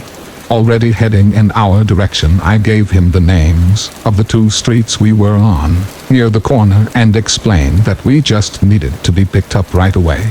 He agreed to speed over to us while Justin and I waited in hiding. Thankfully, Connor arrived before any of those men did. We bolted into the back seats of this car, yelling for him to get out of there, and he took off. Relief doesn't begin to describe what I felt being safely driven home for everything I had just experienced. After explaining to Connor everything that happened, we ended up just moving on with our night and decided not to call the police. We figured they would be gone by the time any officer made it out there, and that we would only be putting ourselves at risk by admitting to breaking the law by taking this path so late at night. I still have no idea what happened or who those people were. I've been told all kinds of theories from friends and family that have heard the story. Some think we walked right up to a huge drug deal. Justin and I later admitted to each other that when the revving started we couldn't see. Our minds both went straight to chainsaw-wielding horror movie serial killer, so I suppose it could have been much worse. But frustratingly enough, whatever those men thought we saw that made them want to catch us so badly, we never actually saw it. We'll never really know, I suppose. Story 17. Years ago, when I was in college, I was having lunch with some friends in this beautiful outdoor plaza, and I saw a guy that I slightly knew from class, eating all alone at another table. He always seemed shy, but he looked lonely, so I said, "Hey, you're Ricky, right? From social class, why don't you come join us?" He did, and he was still pretty shy, but everyone introduced themselves and tried to include him, and that was that. That is literally the last interaction I remember having with him, or because of him, until a few months later when about 4 guys I barely knew cornered me at work when I was on break. They said, "You're being a real jerk to Ricky, and it has to stop." I literally had no idea what or who they were talking about. But when I said, "Who is Ricky? Are you sure you have the right person? I don't know what you're talking about," they didn't believe me. He said, "You're leading Ricky on, then blowing him off, then leading him on with promises, and he's at campus health right now being evaluated, and it's all your fault for messing with his head." I was so confused and so terrified, and these guys were so furious, and thank God at this moment, my co-worker, an older woman, came out and asked what was going on. One of the guys said to her, "Your friend here has been messing with our friend Ricky, and we're here to make sure that she stops." I said, "Ricky? From my social class last semester? I hardly know the guy. What are you talking about?" The presence of my older co-worker definitely reduced the boy's bravado. She was pissed off and told him that she would call security and have them all arrested for harassing me and to get out, and that she knew me and I was a good person who would never mess with somebody's head, and they had no idea what they were doing and obviously had the wrong person and needed to leave. But I needed to understand what was happening, so I said, "Wait, I want to know what's going on. I know Ricky. I spoke to him once in my life. What is going on?" Long story short, the day I thought I was doing a good deed by inviting a lonely schoolmate to sit with me and my friends somehow made Ricky think that I was in love with him. He believed it, and since then had been having a delusional relationship with me. He believed it so sincerely that his friends never questioned it, and believed it too. They believed his stories and never ever stopped to ask why he and I were never together, or anything like that. I wondered at the same time if he was intentionally lying to look like he had a girlfriend, and when I didn't show up he just covered by saying I dumped him. But as I've learned more about certain psychological disorders, well, I think he actually believes his fantasies, and when Ricky had a breakdown, Apparently because of my cruelty, his friends brought him to campus health and then went after me. They knew where I worked. That is how far this went. They knew where I was, and I had no idea any of this was even going on. That really terrifies me, that I had no idea. Do you think any of these boys ever apologized to me? No, in fact, at least one was still convinced I was lying, even though it became clear that Ricky was sick and there was something really wrong with him. At the time it was bad enough, but years later it's even more terrifying that all this could go on and I had no idea. And it terrifies me how easily people believe total lies and how they won't admit it when they are wrong. Thank God for my co-worker and for how she stood up for me. It's so scary when people who are furious with you attack you and you have absolutely no idea what they're talking about. It was one of the most frightening, confusing moments of my life, and I was always scared afterwards. When I would see Ricky or one of his friends around on campus, I have no idea where Ricky and his friends are today, but I never ever should have invited him over to lunch. Story 18. This happened about a year ago. I was on Grindr looking for either fun dates or new relationships. For those of you who are unfamiliar with Grindr, it's a social media app that is designed primarily for gay men, and many people use it to hook up with other men. One day I was scrolling and I received a new message from a guy who we'll call Brian. I took a look at some of his profile pictures, read his bio, and decided that I was interested in him. We started messaging back and forth, and he seemed to be a really kind, charismatic guy who really knew how to hold up a conversation, something that is very hard to come by on the app. A few days went by and we eventually exchanged numbers. He seemed nice enough and I wanted to see if he was as great in person as he was over text message, so I asked him if he wanted to go on a date with me. He very happily agreed, so I scheduled a date with him. The plan was that I was going to drive to his place, pick him up, and we would grab some lattes at my favorite local coffee shop. It was around 6 p.m. and I sent him a text message to tell him that I was leaving my house, to which he responded with a quaint, "I can't wait to meet you." I smiled at his supposed kindness. Then in the middle of driving to his house, I received a phone call from him, so I picked up and the conversation went mostly as follows. I said, "Hey Brian, what's up?" Brian said, "Hey, quick change of plans. I'm feeling tired and I would rather not go out. Would you be okay with staying at my place? We can watch some shows and order some takeout." I said, "I mean, that's not really what I had in mind. I'd like to go out and do things on the first date." Brian said, "Oh, don't be such a buzzkill. Just come over.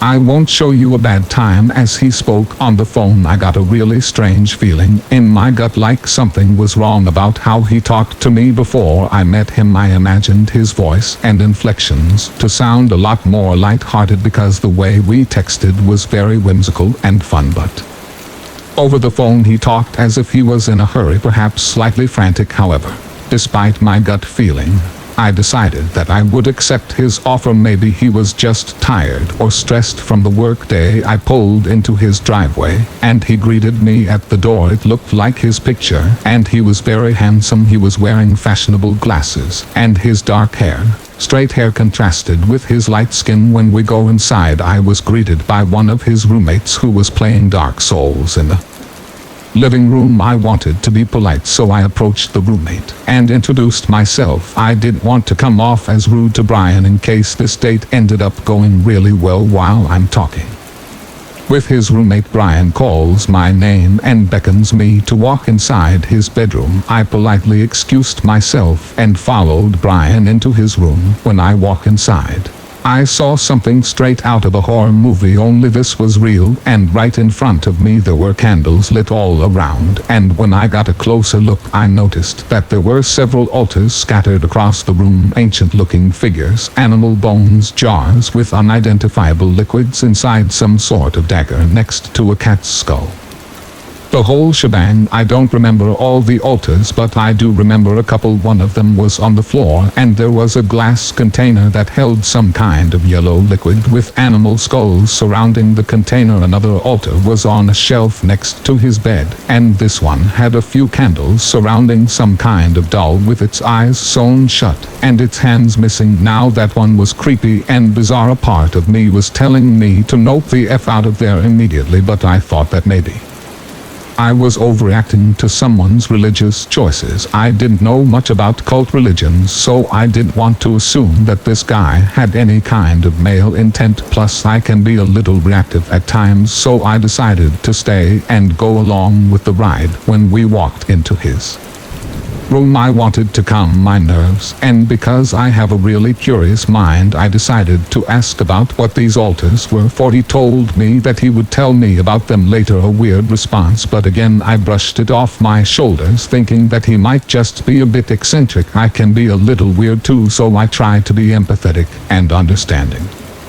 Then I point to one of the altars and ask about it. He frowns at me and scowls. "Don't touch that." His voice startled me. His intense inflections paired with his angry expression sent a lump straight to my throat, and I felt threatened. I was almost 4 feet away from the altar, not even close to touching it, and yet he just yelled at me like a father yelling at his kid to stop messing around at church. I was confused, and thinking I had done something wrong, I apologized. In the blink of an eye, his scowl turned into a smile, and he kindly invited me to sit with him to watch a show. What really weirded me out was the fact that his smile looked and felt genuine. He had just gotten angry, but all of a sudden he didn't care and served me up a really kind disposition. I was unsure of how to process what had just happened, so I just decided to sit down with him. He seemed to be acting pretty normal once this ordeal had happened, and we started to talk about ourselves. After some time, he became really sweet and soft-spoken, similar to how he was over the text messages, and we were able to share some stories about our lives. It was starting to feel like an actual first date, and my nerves subsided a little bit. I was probably just overthinking everything else. He then turns on his TV. Now, mind you, I was still a little bit freaked out by his random outburst, so I was on guard. So I offered to invite his roommate to come and hang out with us. Brian's roommate seemed like an old average Joe when I met him, and I just wanted someone else to be there to act as a buffer. I wanted to see how he would act around other people, but when I gave him my idea, he immediately shut me down, and his personality switched from easygoing to stressed and angry. He started cussing out his roommate to me, making it clear that he absolutely hated him. The switch was so jarring, I started to panic again. Then he changed the subject and started to talk about me. He said that he found me really attractive, and in the process his fingers started to graze my thighs. I needed a second to collect myself though, so I excused myself to get some water. When I stood up, he immediately slapped my butt and told me not to take too long. I walked out and closed the door behind me and started to make my way for the kitchen. I was hoping to chat with his roommate on the way and see if I could ask him some more about Brian, but he was asleep on the living room couch, so I just made a beeline to the cabinets in search for a cup. I thought about walking out and driving home because I didn't appreciate his sudden touchiness, but I started getting paranoid. He had all of those altars, and he didn't tell me what they were for. I've seen some horror films about the occult, and I truly had no idea what this guy was capable of. Yeah, he was sweet at times, but he was showing me some really aggressive behavior. Who's to say that this guy isn't able to put some kind of voodoo curse on me? Yeah, it's dramatic, I know, but you can never be too sure. So I grabbed my water and cautiously head back to his room. When I walked back inside, I saw him sitting on the couch with his legs crisscrossed and his eyes closed. When I approached him, I saw his mouth moving, but I didn't hear anything coming from it. I got weirded out by this, so I called his name, but he didn't respond. Strange. I called his name a second time, and he opened his eyes, uncrossed his legs, and went back to watching the TV without at all addressing what he was doing. What was he doing? I was getting really worried, but I did what I could do to keep my cool. I didn't want to do anything to upset him or make him lose his cool. I sat next to him on the couch, and we started talking once again. He was completely normal, unnervingly normal. It's like I was in the room with a real-life Dr. Jekyll and Mr. Hyde, except Brian was able to switch between them seamlessly. I needed to do something, but what was I supposed to do? I couldn't call him out because he might lash out at me in some malicious way, but I also didn't want to stay because he was freaking me out. But I stay anyways, and I tried to devise some plan to get out of there without making him angry. At some point he gets up to grab his phone, and I thought that I would try dishing out some of the same medicine that he gave me, so I grabbed his, but maybe it would release the tension that I was feeling. Maybe he would like it and make him less aggressive. Regardless, I wanted to try something. I made my move and gave him a cheeky butt grab. Immediately he turned around and swatted my hand away and lunged at me. He had his hands curled up in a fist, and he flung it towards my face. His fist was inches away from making a connection with my right cheek, but he stopped mid-punch. In that moment I saw that his eyes were wide open and his facial expression was cold and emotionless. He was right in my face. My heart was beating so fast that it felt like I was seconds away from an aneurysm. He was looking directly at me, and my eyes stared back. At this moment I felt like the prey to his predator. Then he uncurled his fist, put his icy hands on both sides of my face, and started to squeeze. "You're just so cute." He pulled me in and forced a kiss. I absolutely did not want to kiss him, but I was paralyzed and couldn't will myself to push him away. His words were patronizing, sort of like he was talking to a dog, and it felt even more like this because he had just scrunched to my face against his. I felt disgusting kissing someone who had almost just punched me in the face, but there was nothing I could do in that moment. Again, I didn't want to risk pissing him off. He slowly pulled away, gave me another sweet smile, and sat down pretending that nothing had just happened. Just started staring at the TV. I told myself I'm over this. I was completely. His behavior was becoming more erratic and more unpredictable. His room was creepy. He clearly had associations with the occult, and frankly, he was scaring me. I eventually decided that I'd rather deal with the voodoo-looking altars later on than stay at his house and have to put up with the immediate danger, so I snapped myself out of the anxiety-induced trance. I stood up and told him that I was starting to get sick and that I wanted to go home. He got angry and tried to convince me to stay the night, but I gathered my courage and insisted that it was time for me to leave. He begrudgingly let me, but it was clear that my decision upset him. I didn't care anymore. I said my goodbyes and told him that I would text him later. I got in my car and drove home, shaking and sweating. I felt relieved to get out of there, but nervous that he might try to do something. The uncertainty of it all is what truly shakes me up, but thankfully no actual harm came to me. Who knows what would have happened if I stayed, though I blocked Brian's number as well as his Grindr profile, and even now I keep my own Grindr pictures private. I haven't heard from him since, but I still fear that he's going to try and come after me somehow, someday. Story 19. Everyone has that one set of neighbors that you love to hate. They're always partying late until the crack of dawn, throwing their trash on your side of the yard, asking to borrow things. Not to gatekeep having bad neighbors, but I feel like the year of hell these neighbors caused my family was way worse than the most normal awful neighbors. I'll let you decide. It's hard to condense so much stuff into this story, and I still feel like the story will be kind of long. Setting-wise, the house across from ours was up for rent, and this would become the gateway to the hell that ensues. We knew the person who owned the house, so some of this will be stuff that she told us afterwards. The first sign of trouble started when I moved in, driving their moving truck onto the driveway and parking a nice Lexus on the lawn. For the kind of people that would come to live there, a Lexus was definitely suspect for parking cars on the lawn. Became a daily habit that killed the lawn over time. Another lit flag was the number of people that came and went as the weeks went by. No one knew the true amount of people that lived there, but the regulars were as follows: an overweight blonde, a somewhat more decent brunette with glasses, a hideous rat-looking punk boy, a teenage twig girl who looked like she was a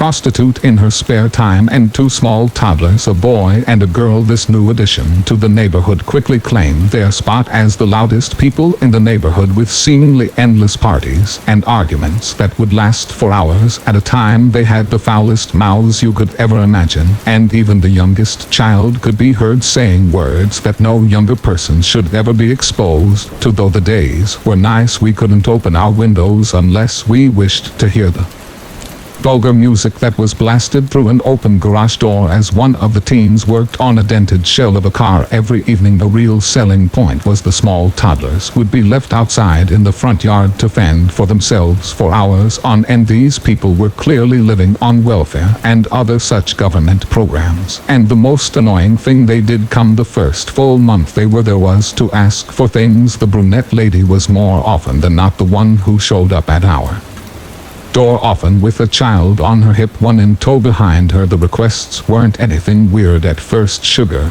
eggs, things like that, and my mom was too nice to refuse them. Then the requests became more strange. They asked for diapers, an electric griddle to make grilled cheese, which they surprisingly did return eventually, and once they asked if they could charge their phone for a while. I guess they were behind on their bills and the electricity got shut off, something that would happen a lot more frequently in the future. The highlight of this story has yet to come. All this is nothing compared to what happened next. It was a hot summer day, one that makes you feel like you are moving in slow motion and can't think properly. I just happened to look outside, and to my horror I witnessed the young teen girl dragging a screaming toddler into the house after he had been running around outside by himself and shut the mesh screen door behind her.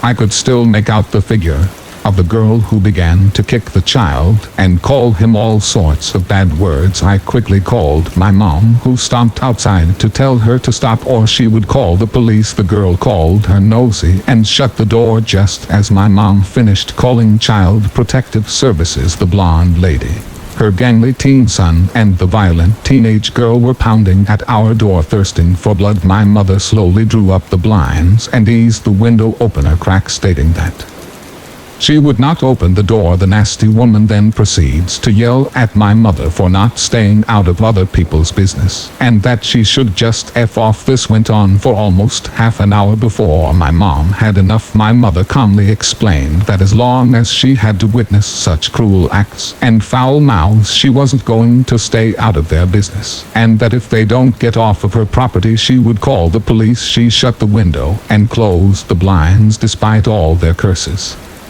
Not long after, the police were called for similar reasons by our other neighbors, and the family was finally given a warning and an eviction date. They stayed weeks after the water and power had been cut off. When they realized that they had to move out or be arrested, they did everything in their power to destroy and deface the house that they were staying in. The landlady was in tears as she gave my mother a tour of the now vacant house. Windows had been smashed, sinks were ripped out and tossed into the yard, walls were riddled with holes and foul graffiti, toilets were backed up with human waste, and whatever they couldn't take with them was destroyed. It's been some time, and that same house has been filled with a new family, but the memory is still very fresh. I hope nobody ever has to encounter those neighbors. Story 20.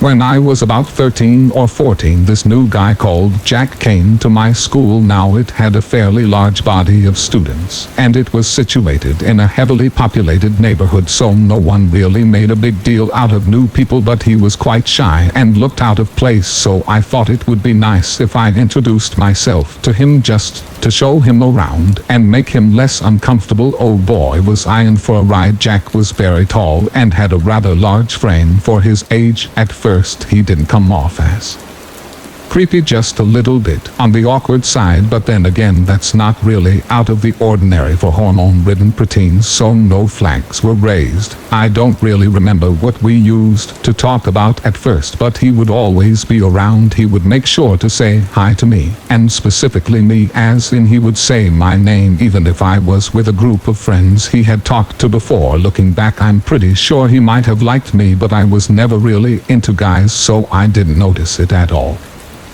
Things started to get weird when our art teacher gave us an assignment to decorate the covers of our sketch pads with something that we really liked and or were passionate about. Mine was probably some crappy band I listened to at the time. His was a picture of an open heart surgery, not an illustration, not a fictional heart surgery, an actual literal picture of a human heart in all of its gory fashion. The teacher, much like everyone else, was very put off by it and probably had a private conversation with him, but as far as I remember, he was still allowed to keep it at a sketch pad even if it was a little bit on the graphic side. Later, I approached him and asked why that picture exactly, and he told me that he was really into cardiology and binge-watched surgery videos on the internet and wanted to study it in college. That's still pretty weird that he would choose such an explicit image, but I guess at least it makes a little bit of sense, right?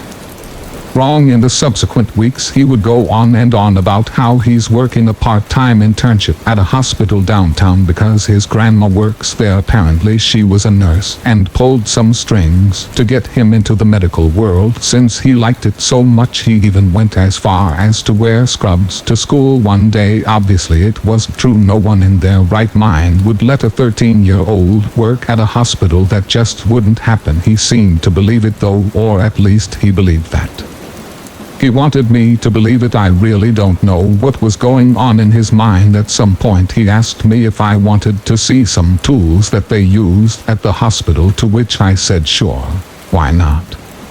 Because I didn't think he was being serious, and B, I was starting to get scared that if I didn't play along things wouldn't go so well for me, and to my absolute surprise he did bring a bunch of medical tools to school. Scalpels, scissors. The kid had an entire dissection kit in his bag. I'm not sure if he brought them or stole them from his grandma. I'm leaning more towards the latter, but it's needless to say that I was, and this is no overstatement, freaked out. I still don't know why he thought bringing them to school of all places would be a good idea, but then again we never hung out outside of class, which in retrospect was probably for the best, so he must have thought that this was his only chance to wow me with his extensive knowledge of all things surgery. I, of course, after pretending that everything was fine and that what he did was totally normal, reported it to the principal, and they called his grandmother, who was just as shocked as everyone else to find out that her grandson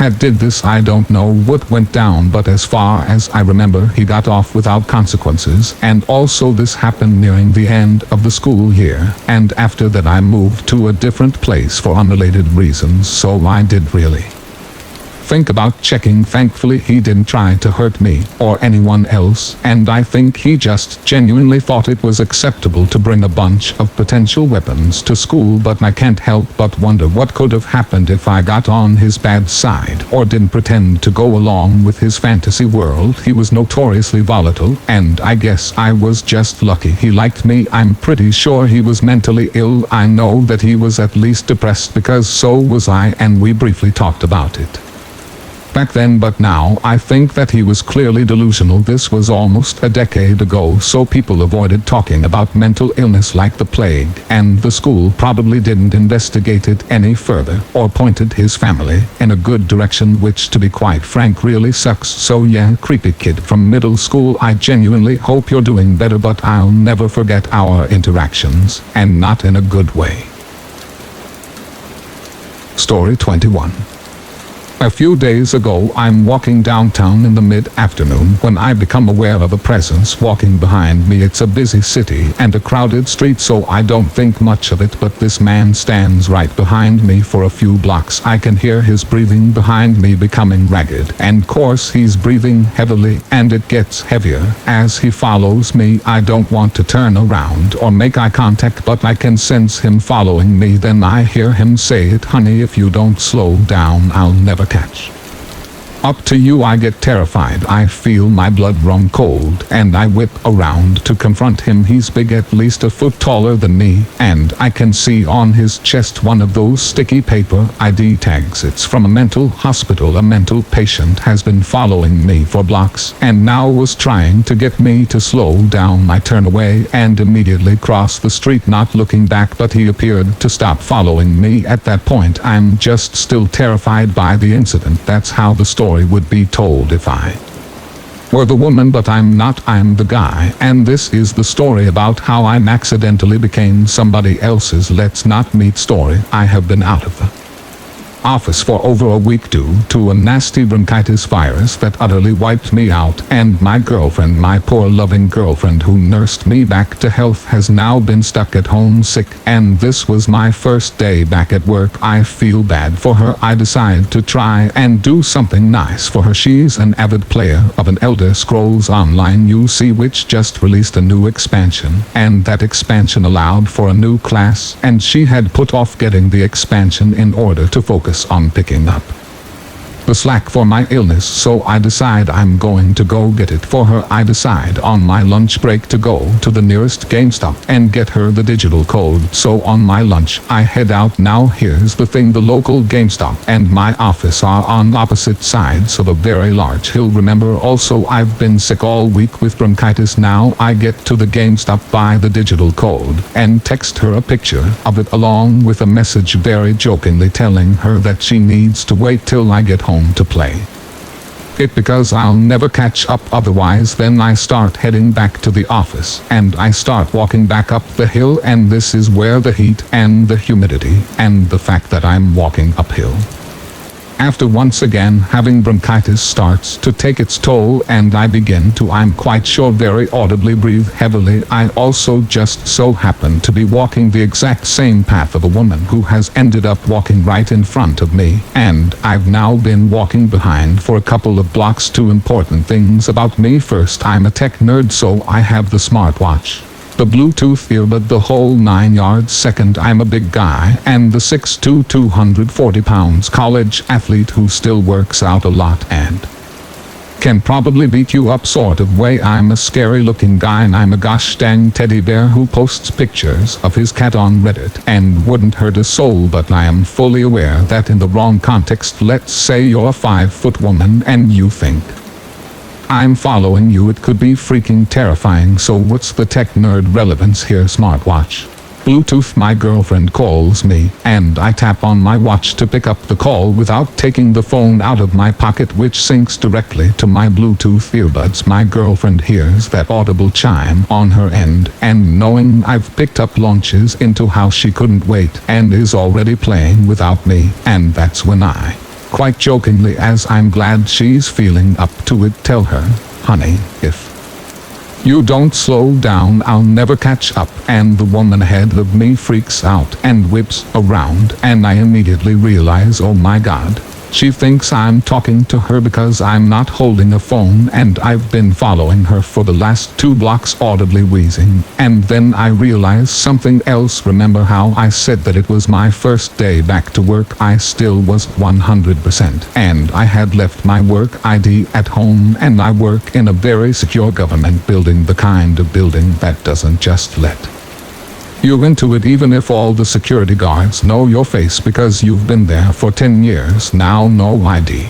You still gotta go get a near cavity search level screen in and wait for your HR to verify that yes, you still work there, and no, You're not a disgruntled ex-employee looking to steal confidential files, but once you got your morning colonoscopy, they do give you one of those odd visitor badges so you can come and go in the building throughout the day without having to have your pride and personal boundaries violated every time. And this little sticky badge that I still had stuck to my chest bears the name of the government agency which I work for. What agency is that?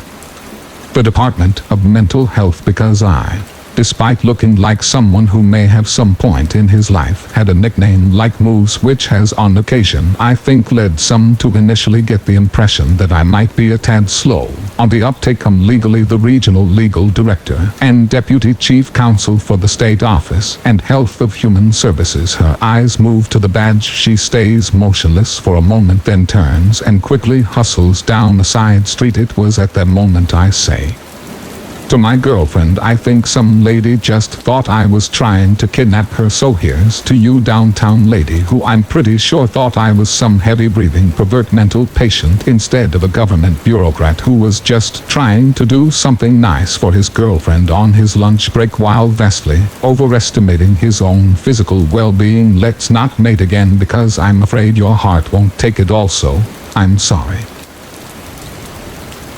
Story 22. To get this started, to some it might not sound scary, but having a stranger press against you and block you from leaving is horrifying, especially when you're young. Normally I try to cover for my mother, but as I've grown older I kind of blame her a bit, especially after what she said. She just loves to invalidate her oldest daughter. I'd say I was around 8 at the time that this took place. At the time we had to get mail from the post office in town, and so seeing my mom get the mail, my brain decided, wow, I want to be cool like my mom and get the mail. That childish need to prove that I was mature. Eventually, after time and time of begging, my mom let me get the mail. Now to the actual story. I guess it was a weekend as the post office was closed, but you could still grab mail. Just no people that worked there were there. I asked my mom if I could grab the mail. As we slowly pulled up outside the post office, she nodded and gave me the keys that had the mail key and a few others. The keys were loud and jingling. I jumped out the old van and ran up the ramp to the building, avoiding the stairs completely. I opened the door and saw a lady and a man getting their mail, but turning to my side I saw an older man sitting in the corner staring at me. He gave me weird vibes even as a kid, but still I gave him a real quick smile and a wave that was a bad move. The man smiled back, revealing his stained teeth. I walked past him and went to the mailbox, me being me, though I forgot what key it was, and began fumbling awkwardly as the others grabbing mail left the building. After maybe 3-5 minutes of trying and failing, I finally unlocked it. I was so happy that I disregarded the man staring as I grabbed the mail. With a quick click of the lock, I closed the box and began to walk away. I found the gaze of the man as he looked at me, a crooked smile across his face. The look he gave me still gives me chills to this day. Almost a decade later, I put my open hand against the door and began to push when a pair of arms reached around me, one hand forcefully pulling the door shut and the other around the upper part of my chest like my collarbone, pulling me into a tight, unwelcomed and horrible hug. I froze. What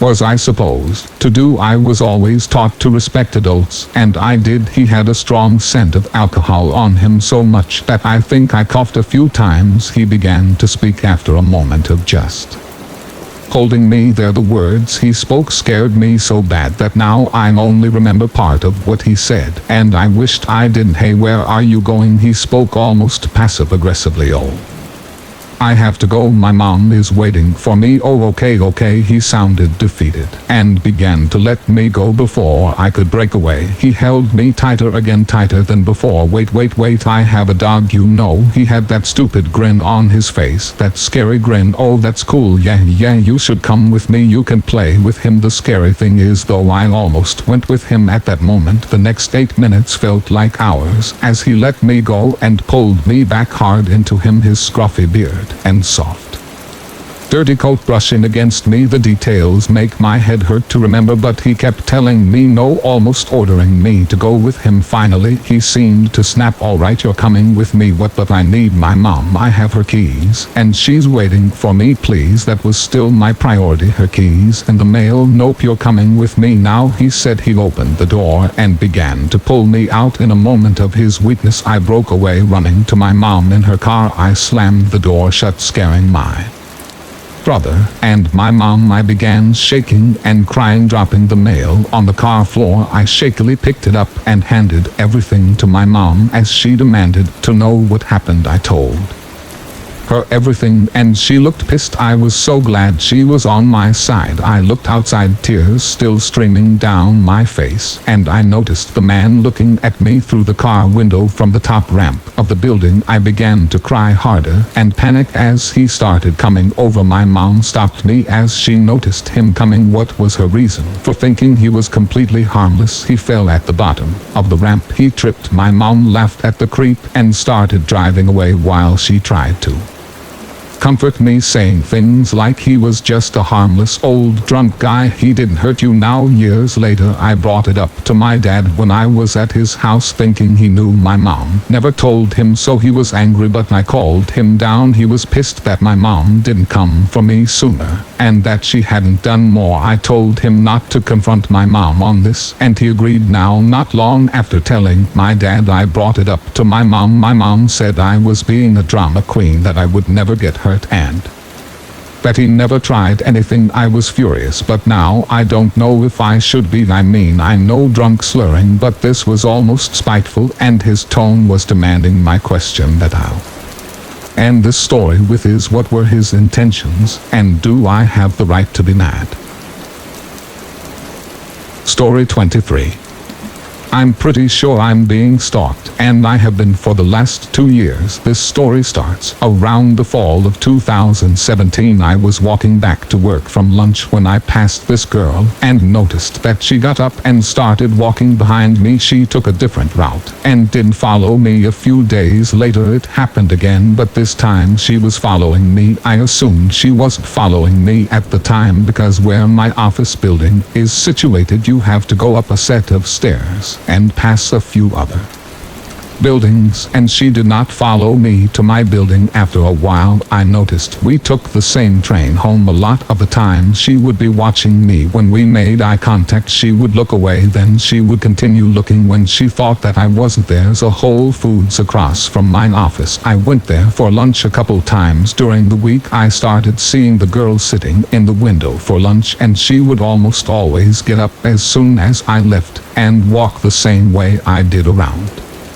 This time I began seeing her more frequently during lunchtime or when I go to the metro. She was almost always there. After a couple of months of this I started noticing that she would get off at the same station as me. Sometimes she would walk the same way as me. Once I got to my condo where I live with my brother, she would always pass but never follow me up to the entrance. During this time I started receiving phone calls at work from random phone numbers that at the time I assumed was spam. There would either be silence on the end or the person would hang up immediately. I also started receiving fake Facebook requests from people I already knew or were already on my friends list. December of 2017 comes, and by this time I'm not going to Whole Foods as often. If she gets off at the same station as me, I go into a restaurant or go shopping for groceries before I go home. Around this time an old friend that I went to high school with contacts me out of the blue. She started following me on Instagram. We text a couple of times and I accept her follow request. She contacts me again about a month later from a different number, but this time she's texting me frequently. I'm talking about every other day. I'm not one to be mean or show when I'm annoyed too often, but after months of this, when she asks me if she's texting me too frequently, I do not hesitate to tell her that she could lay off a bit. She stops for a week or so. but then starts texting frequently again. This whole ordeal should have sent red flags up for several reasons. During this time she would ask me so many random questions, like how you would if you were trying to get to know somebody. She would ask for selfies, which I declined because I don't like taking pictures of myself, and I would tell her that there are plenty of pictures of me on Facebook. She would ask what I'm doing on the weekends and the names of my friends on occasion, which I wouldn't tell her because I thought it was weird that she'd want to know my friends' names. I'd only sent her a couple of videos of fun things I do, but that's it. August 2018 rolls around. I'm still seeing creepy girl everywhere. During the week I get pulled into my boss's office. He says that a few co-workers received fake screenshots from Facebook of me talking badly about them. Now, I never post on Facebook. I would never talk crap about my co-workers on social media. I don't have a grudge with anyone, nor do I know of anyone who has a problem with me. I'm fairly easygoing. I managed to clear things up with everyone involved, and I still have my job. Of course, my friend is still texting me fairly frequently, and I tell her what had happened a couple of days later. When I got home from work, I tell her I don't want to get too much into it, but she keeps pushing me for details. I finally told her I was going to bed, and she got the message. The more I thought about all the times she would text me, the more uneasy I got. Some things that she said just didn't make sense, especially from the way I remembered her. We had kept in touch over the years, but just not as frequently, and we hadn't touched base for a while before I heard from her back in December. A couple of weeks later, I decided to reach out to my friend on Instagram, but the Instagram she last messaged me through wasn't there. However, there still was an Instagram for her that I followed, and that followed me back. I reached out to her and asked her what her phone number was. The phone number is completely different, and it turns out that she was never the one texting me, nor did she follow me on Instagram. I tracked the number, and it turns out to be from one of those fake phone number accounts. I requested to be blocked from the service, and I never hear from my friend again. After talking about it with my brother and a couple of friends, I'm almost 100% certain it was the girl that was following me. These things only started after she appeared. The phone calls to my office, the fake Facebook requests. A few days before I was pulled aside by my boss, my friend texted me and told me she had a weird feeling about me and wanted to make sure that I was okay. I just thought she was being weird at the time and didn't think too much of it. This whole ordeal was really scary when I look back on it, because I sent videos of myself and my address. At one point, my friend even confirmed a post my brother made with pictures he tagged of me on Facebook. I was texting a stranger for 8 months about my life, and they also apparently have access to my Facebook page. I still see this girl since she obviously works in the same area as me. She doesn't follow me around as much, but when she does see me on the metro, she always watches me or sits somewhere that she will be able to make eye contact with me. I'm always careful now if anyone texts me from an unrecognizable phone number, and I am just paranoid. I know this story might seem a little bit all over the place, especially with the conclusion I came to of the girl posing as my friend, but I had to get this off my chest because that girl still freaks me out to this day. Story 24.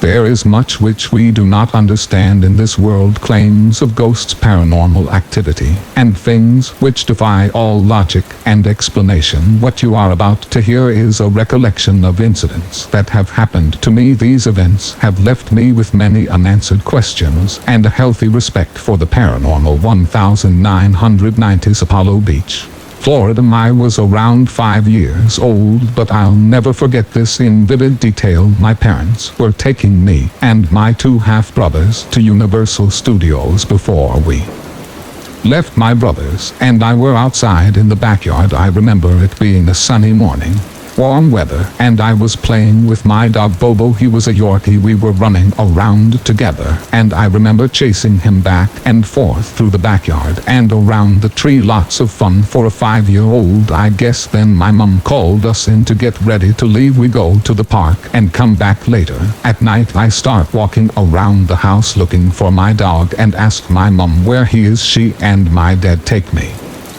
to a room and talk to me. My first death talk. My mom tells me that Bobo was hit by a car the night before. Some girl knocked on our door crying, saying that she hit him. I tried to argue with my mom because I was playing out back with him earlier in the morning, but she insisted. Apparently my brothers already knew this happened. I'm the youngest, so I spent the night upset and wondering how it could be possible when I know I was playing him in the morning. Something I shall never forget. This next incident took place in 1995 in Tampa, Florida. There was a week or two period where I would wake up to the living room TV being turned on at around 5 a.m. every morning. We had a Zenith TV. My bedroom door opened up straight into the hallway, which was directly connected to the living room. It was maybe 5 feet from my door to the open living room space. The TV was against the wall, so if I left my room, the TV would be on my right, a few feet away from my door. I would usually just walk out and turn it off and then go back to bed. It would always turn off by the button on the TV itself. One time, and the last time it happened, I walked out as I usually did,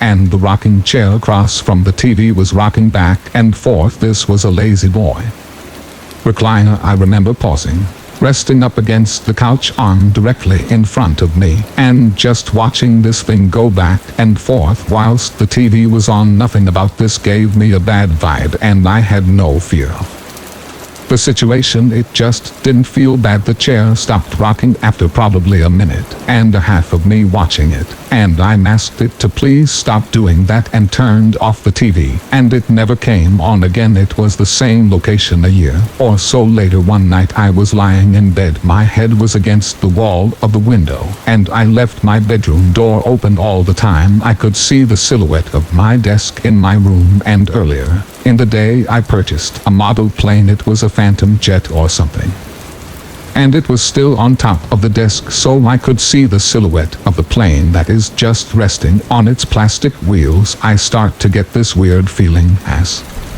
I'm laying there, so I open my eyes and see the wings of my jet moving around. This model is hard plastic, and those wings would never bend like it was. It almost looked like taking putty and moving it around. They were going up and down. The tail fin was also going back and forth again. I am the only one seeing a black silhouette of this. I put the covers over my head and occasionally looked out, and it would still be there. I eventually fell asleep under my covers. The next day I told my mom about it. She was concerned and believed me, which is rare from all the haunting house episodes I've seen. And after that incident, my room always had this dark feeling to it. I always felt like someone was watching me when I was home. I remembered my dad taking me to the movies to get my mind off it. That Jim Carrey movie, The Truman Show, I think had just come out, and we watched it. Not the greatest for about a week or so. Anywhere I went in the house, I felt as if I were being followed any time that I was on the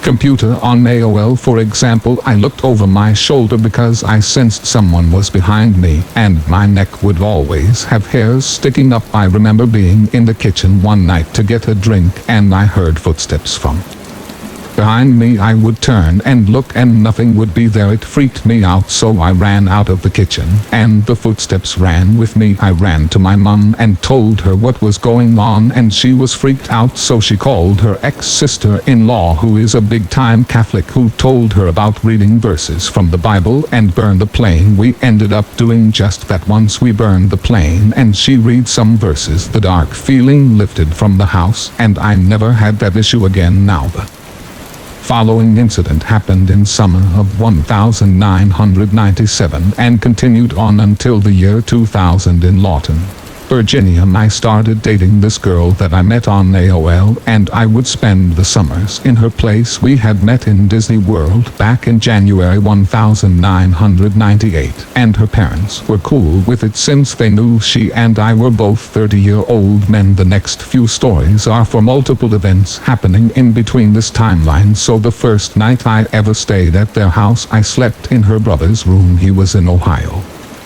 visiting his dad for a few weeks, so he was gone before I got there and wouldn't be returning for a few weeks. It was upstairs on the second floor right across from her room. She kept her door closed. This was a custom-built Ryan home that the mother had built with the recently deceased husband. There are no lights in this room for some reason besides the TV and the lamp to his iguana that he told me to take care of until he got back. Unfortunately, it died from not eating. He had a TV with a VHS mounted and only had Revenge of the Nerds on VHS, so I had to keep playing and rewinding to that to fall asleep to. I'm now in the point of my life where I have to fall asleep to either TV or music. I can't do straight darkness with quiet, so I'm laying there. All of a sudden the cracked bedroom door slowly starts to open, creaking sound and everything. I just lay in bed staring at the door. I'm thinking it's one of the cats and that it will walk away any second, but the door stops and there's nothing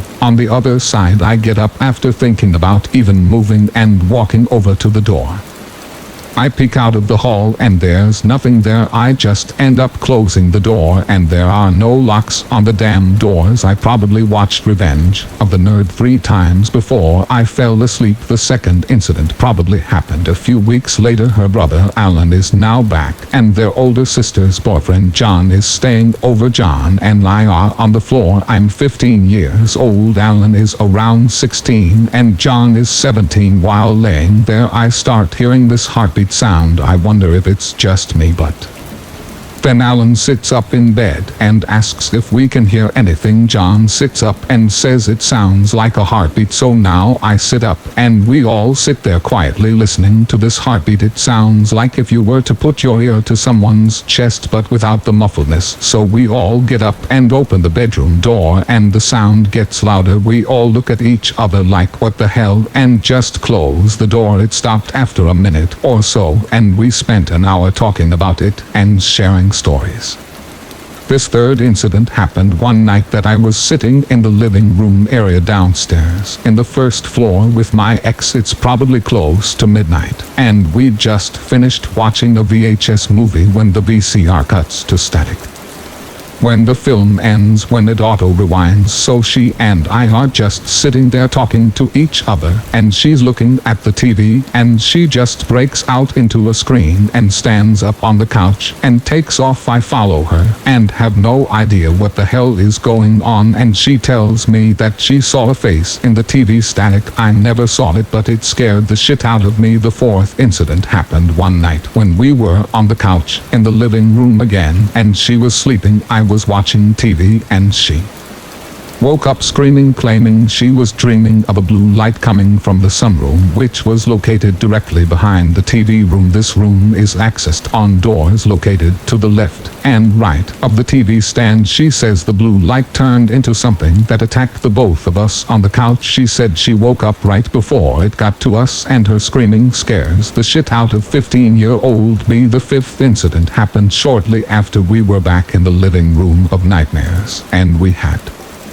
just finished watching a movie and turned off the TV and were talking. A few minutes into the conversation, the radio had turned on and started playing static with some distorted male voice. Nothing could be made out, but you could tell it was male. I remember jumping over the couch, leaving her ass behind when it happened, and she followed after screaming, of course, but I can vouch for this because the radio was unplugged. We had to plug in the VCR, therefore there was no cable to connect the radio, and I can tell you with 100% certainty that this radio was not plugged into the wall and there were no batteries in it at the time. She tells me that the voice that she heard sounded like her late stepfather. I don't know who he was, as I Never met him. This sixth incident happened one evening at around 5 or 6 p.m. She and I were in the computer room. This room had a 2-door entry point that led into the foyer, where the front door was across from. This was an open room living area. We were playing Sims or Roller Coaster Tycoons. It was all new at the time, and all of a sudden we both hear a female voice coming from across the foyer from the living room. We both look over at the couch,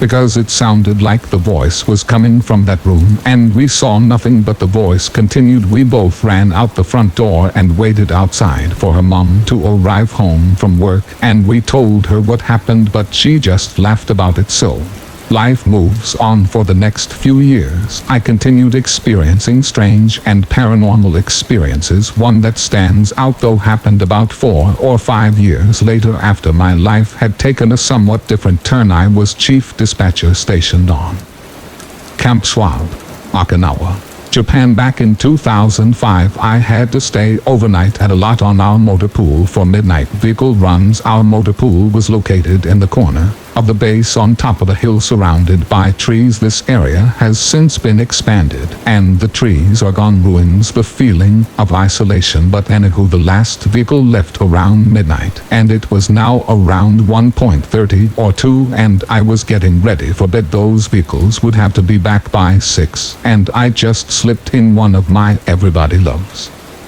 Raymond DVD and set up a cot to sleep in the office of my boss. The motor pool is surrounded by a 10-foot barbed wire fence unlocked with a chain and padlock, which I secured when the last vehicle left. This gate is located across from the main room office. I was about 150 yards away. The office I'm in is surrounded by windows, and mind you, I have been up here all day since 7:30. Standing in the main office about to pick an episode, I heard a loud banging from the steel door that is located out in the hallway, which was on the other side of the wooden door in the office, and I was in. The steel door was out and to the left about 20 feet from this wooden door and led outside. It also made a very distinctive sound when it opened and closed, because the metal would always catch the top of the frame. Very annoying. It sounded as if the door were being kicked in. So I'm standing there with the Raymond DVD looping on the main title screen, thinking to myself, what the hell? I'm about 20 at the time and alone, and very scared, knowing that I'm the only one in this secluded area. After around 6-7 bangs, it stops. I'm just standing there looking at the wooden door to see what's next. This steel door never opened, but I hear footsteps from out in the hall. Now I'm really freaking out, but still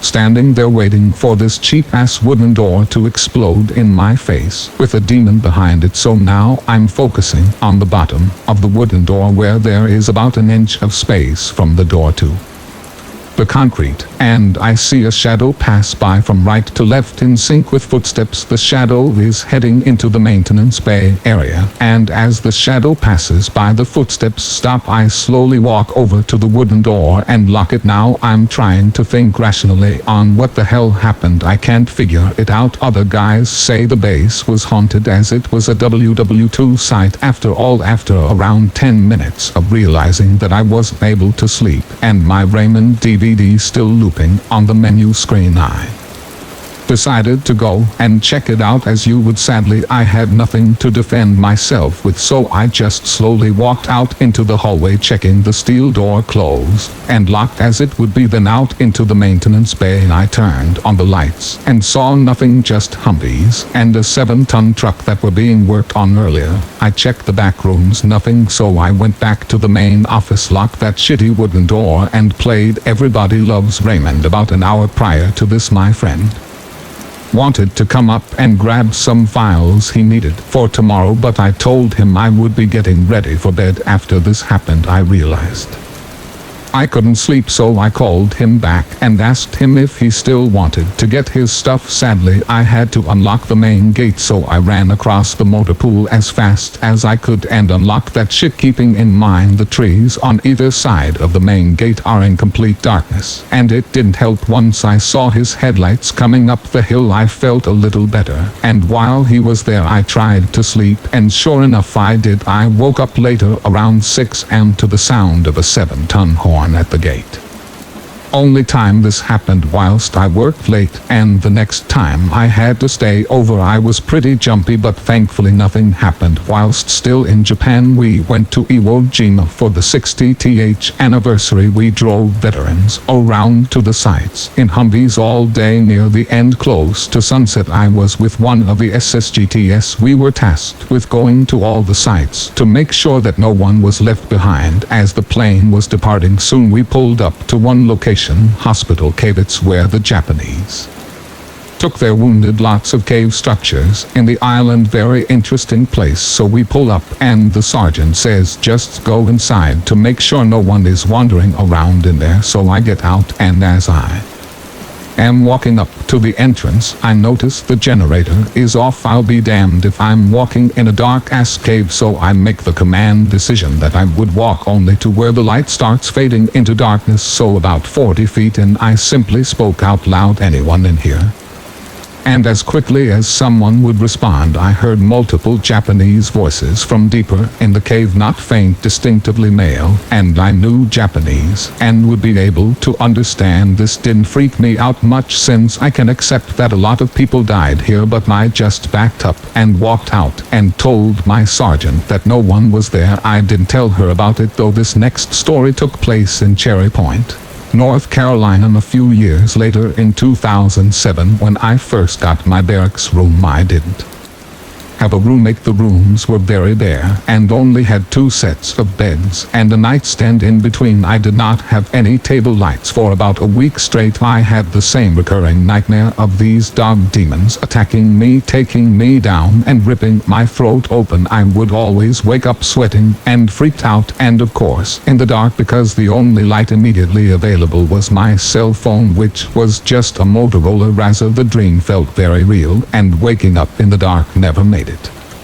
better. I ended up going to Walmart to buy a shitty lamp. A few months later, I was sent to Camp Lejeune, North Carolina. I spent a few months there, and we came back to Cherry Point. Lucky me, the belittling sergeant made me go right back to the same room I was in before, but this time I had a roommate, Joe. One night I woke up to 3 loud bangs on the nightstand next to me. The best way to describe it, and only military folks might get it, but the lights command you get in boot camp. They would tell you that the lights would come on. Basically, it's time to get the hell up. Well, I woke up on the 2nd slam and sat up on the 3rd slam. On the desk, the lights from the street outside were shining through the curtains, so there was some light in the room. I looked over at Joel, and he is sound asleep. What the hell? I ended up just going back to sleep and brushing it off. That's just another really crazy night. I never told my roommate about it because he didn't seem like the kind of guy who would believe it. Fast forward to 2008 in Laurel, Maryland. I am now out of the military and living with my now ex-girlfriend's parents. I am sleeping in her older sister's room, who has since moved out. I stayed up late to play video games and was trying to sleep. It was around 3 a.m. While laying there, a music box starts playing on the dressing corner. I open my eyes, stare into the ceiling, and just taken that this is happening, I sit up and look, and I see the music box, but it's closed. It's the one that plays when you open the top box. It played for a few seconds, then stops. I get up and walk over to it, open it up, and it starts playing again, then fades off because you have to wind it up for more freaky fun. I have slept in this room for months, and this has never happened. I laugh it off as one of the less freaky things that have happened and go to get a glass of water and then return to bed. A few days later, I'm downstairs in the basement watching TV, and right above was the room I'm sleeping in, which was the older sister's room. Whilst I'm sitting there, I start to hear footsteps above me in the room walking around. I pause and just listen. It's clearly footsteps, hard to mistake that the hardwood floors above me were creaking. And I will also note that I am the only one home during this day. I don't know the history of the house either, and it stops off for a minute or so, and I continue to watch TV. A few weeks had passed, and at this point ghost hunters had quelled my interest, so I was watching that. So one night I decided to use my MacBook to record audio as I slept. I did this for about a week, and only once did I ever catch anything. It sounded like a faint male voice, but I couldn't make out anything. The same. That house certainly had me on my toes, as there were plenty of paranormal experiences not worth mentioning that I had, but something happened a few years later. I responded to a 911 hang-up at one of our ranges at around 9 p.m. This was in 2012. They're out in the middle of the woods near an old wildlife refuge, so they're pretty isolated. There are no street lights out there, and it's a few buildings with a lot of open fields for sniper ranges and a ton of woods. I pulled up to the gate and knocked it and drove in. I parked and walked up to the classrooms where the 911 hang-up phone was located. I should also note that the entire area has significance to the Civil War era and World War II, and it is a military installation. I would also like to note that the number for the 911 hang-up does not exist, but it occasionally trips our dispatch call center for unknown reasons. I've had my share of paranormal experiences, as by this point you should know, so I take the patrol shotgun out so that I feel better about taking this stupid call in the dark of night while responding to a 911 hang-up line that no longer exists. I unlock the door to the small wooden trailer building, and as I open the door, the only light illuminating my path is a red exit sign directly above my head. I don't see any light switches, so immediately I take a few steps in to locate them. As I do, there is a doorway directly to my right, and by this time I can see in my peripheral vision a human-shaped shadow with the red exit sign light illuminating it. I quickly turn with the shotgun. As my heart starts racing, I can make out a face. I quickly start hitting the wall and manage to find a light switch which reveals a training dummy sitting in a chair. I take a breath and step back outside onto the deck and radio in for assistance, as I'm now going to say screw this ghost hunt by myself. I go back inside and do a quick sweep of the building, as it only has 5 small training rooms. I also check the room where the phone line doesn't exist. No phone.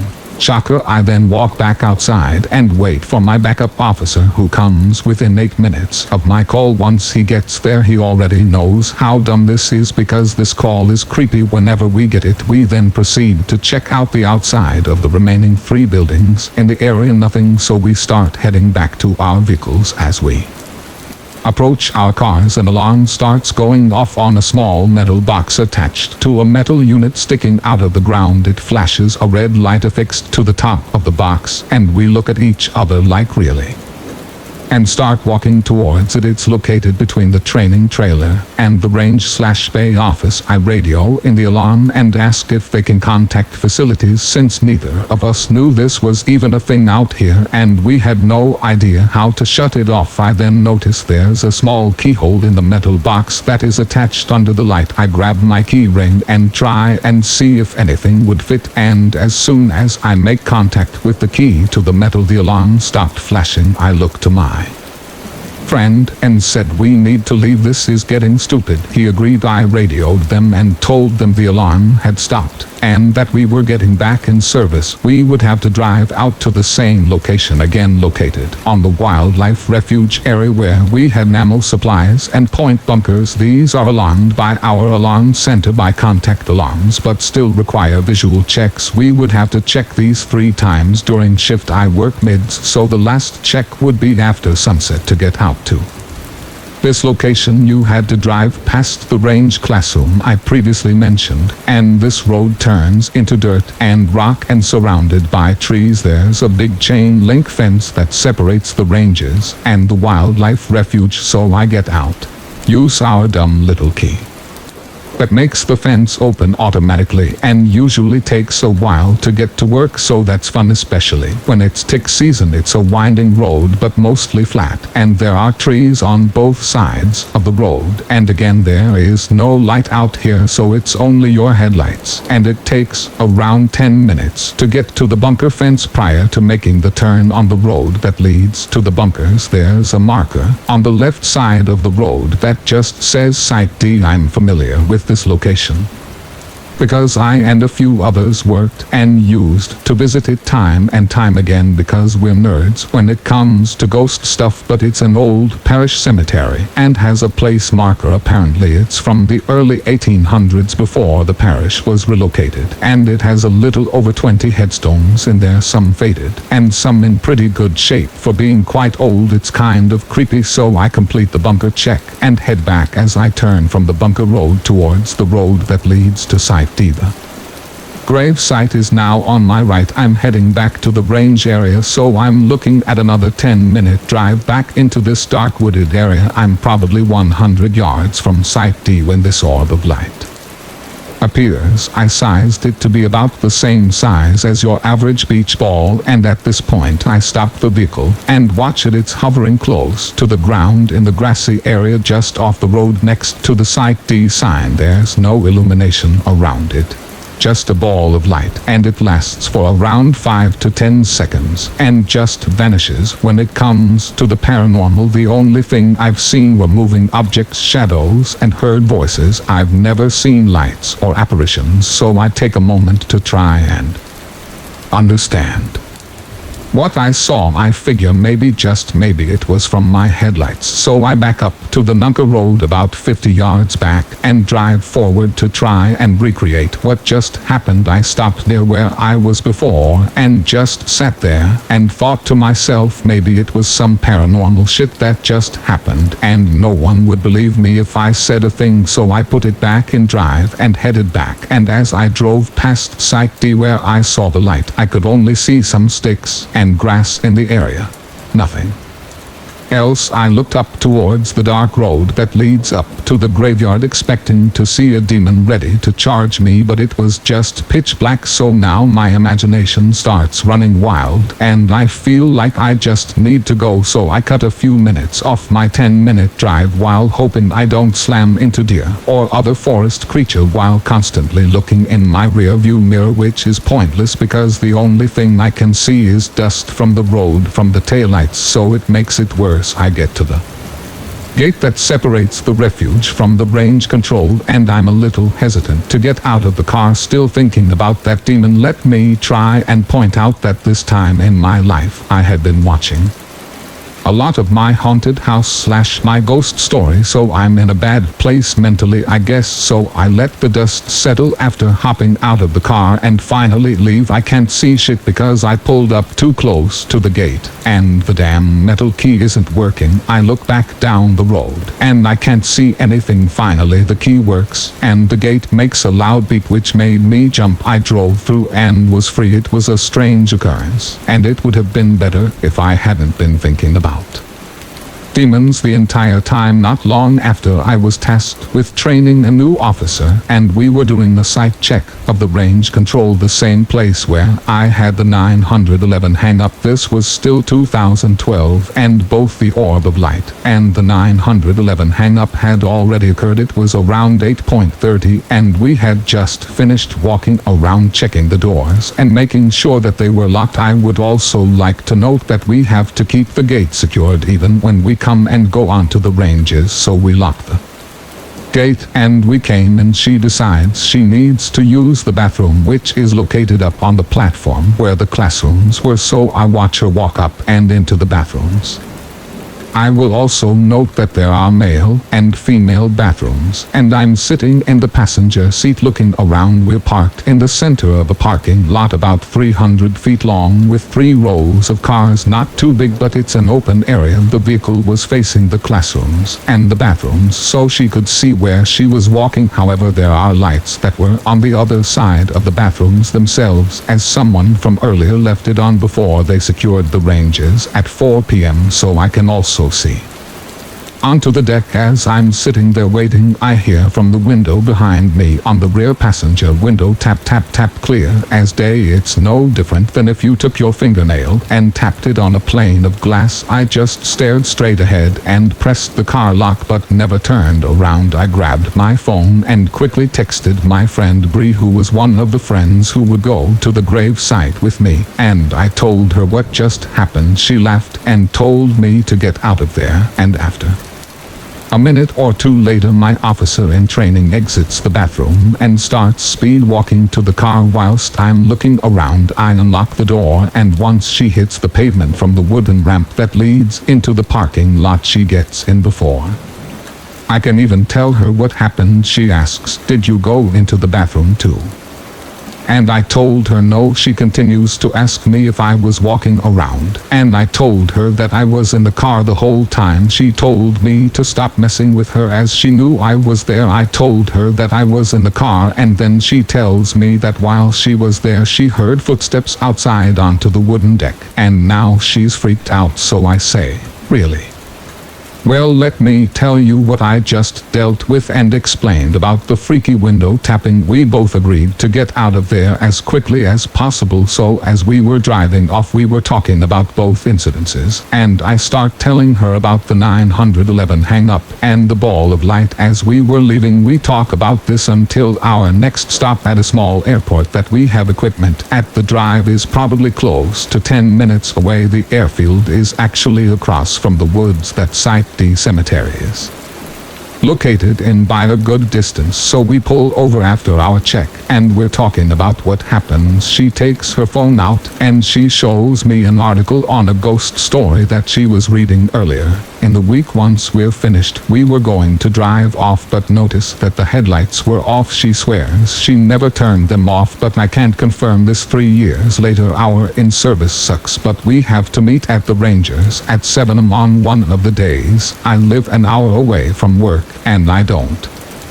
feel like waking up any earlier than I have to, because the day before we didn't get off until 10 p.m. So I decide to just sleep at work and make it interesting. I decide to sleep at the Rangers because I just want to say that I did it. So as everyone is leaving, I'm sitting in my car, a 4-door sedan, and I have the back seat down that opens towards the trunk space. I have the car running, and the only light I have is from my headlights. So I start texting my friend Bree again and telling her that this was probably a dumb idea, but maybe I'll get to see Claude, as Claude is the name of one of the cemetery gravestones, the first one when you walked into the gated cemetery at Site D. We would always joke around that Claude would come and haunt us for walking around the cemetery because we were dumb. I call dispatch and tell them that I'll be out there all night and that I'm sleeping in my car, so they would let the midnight crew know that when they did their site checks. At this point in time, we no longer check the bunkers, but they would have to do checks on range control 3 times a night.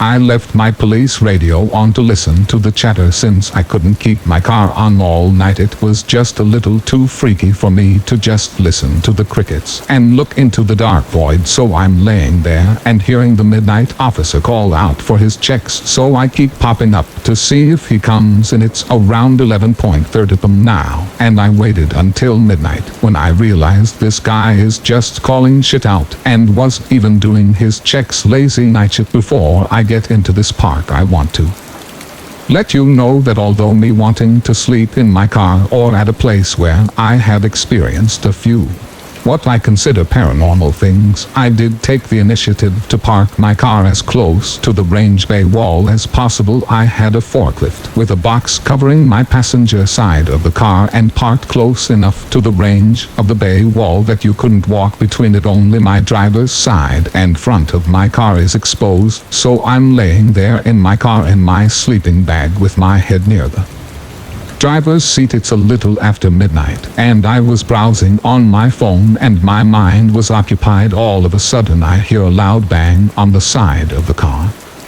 It was enough force to where I felt the car frame move. I pop up thinking it was the midnight guy. I use my flashlight, but nothing is around me. But a minute to win it, baby. I pressed the car door locks just to make sure it was locked, and I took one look around with the flashlight, and still nothing. Just open parking lot in darkness. So now I reposition myself in the car. I am now uncomfortably sleeping head first in the truck with my feet towards the driver's door, because I'll be damned if whatever just did that will catch me sleeping all night. Nothing else happened that night, but it did take me a while to fall asleep. I woke up at 7 am, making me a few minutes late for training even though I slept right next to the building. It sucks. There was also no damage from my car from the bang. This is the final tale of what's happened to me. My friend Troy was working at one of our off-sites. It's nowhere near where any of the other incidences took place. It's in a different zip code. It was after working hours, probably 9 p.m., and he was sitting in the police room that is located in the lobby of the building. We have turnstiles similar to an amusement park where you would badge in and then walk through. They turn vertically, and Base Pro uses the same ones, so there's no one in the building after 6 p.m. He's watching TV waiting for his relief at 9:30 when he hears bleep, the sound the turnstile makes when you swipe your badge to leave. He jumps up and looks out into the lobby. The door is right next to the area. You could just lean over and look, and sees the turnstile cycle through, watching the metal bars physically turn clockwise as if someone was walking through, but insists that no one was there. He grabs the key ring and speed walks out of the lobby, locks the door, and waits at the main gate in the car for his relief. He refuses to work that building anymore. I spoke to a few midnight people and they said they heard footsteps, female laughter, and voices sometimes at night. Apparently years ago, a contractor woman who did access control had a heart attack and died either at the facility or later at hospital, so they presume it's her. I've been working for this place for 9 years, and that has never happened whilst I've been there. Thank you for listening. If you enjoyed this video, subscribe to my channel so you don't miss the next one. Also, if you enjoy my narration style, please be sure to visit my cousin's channel. We shouldn't be here as his narration style is similar to mine. Until next time. Thank you for listening, and I wish you good health. Don't forget to subscribe to the channel to support us. Thank you very much.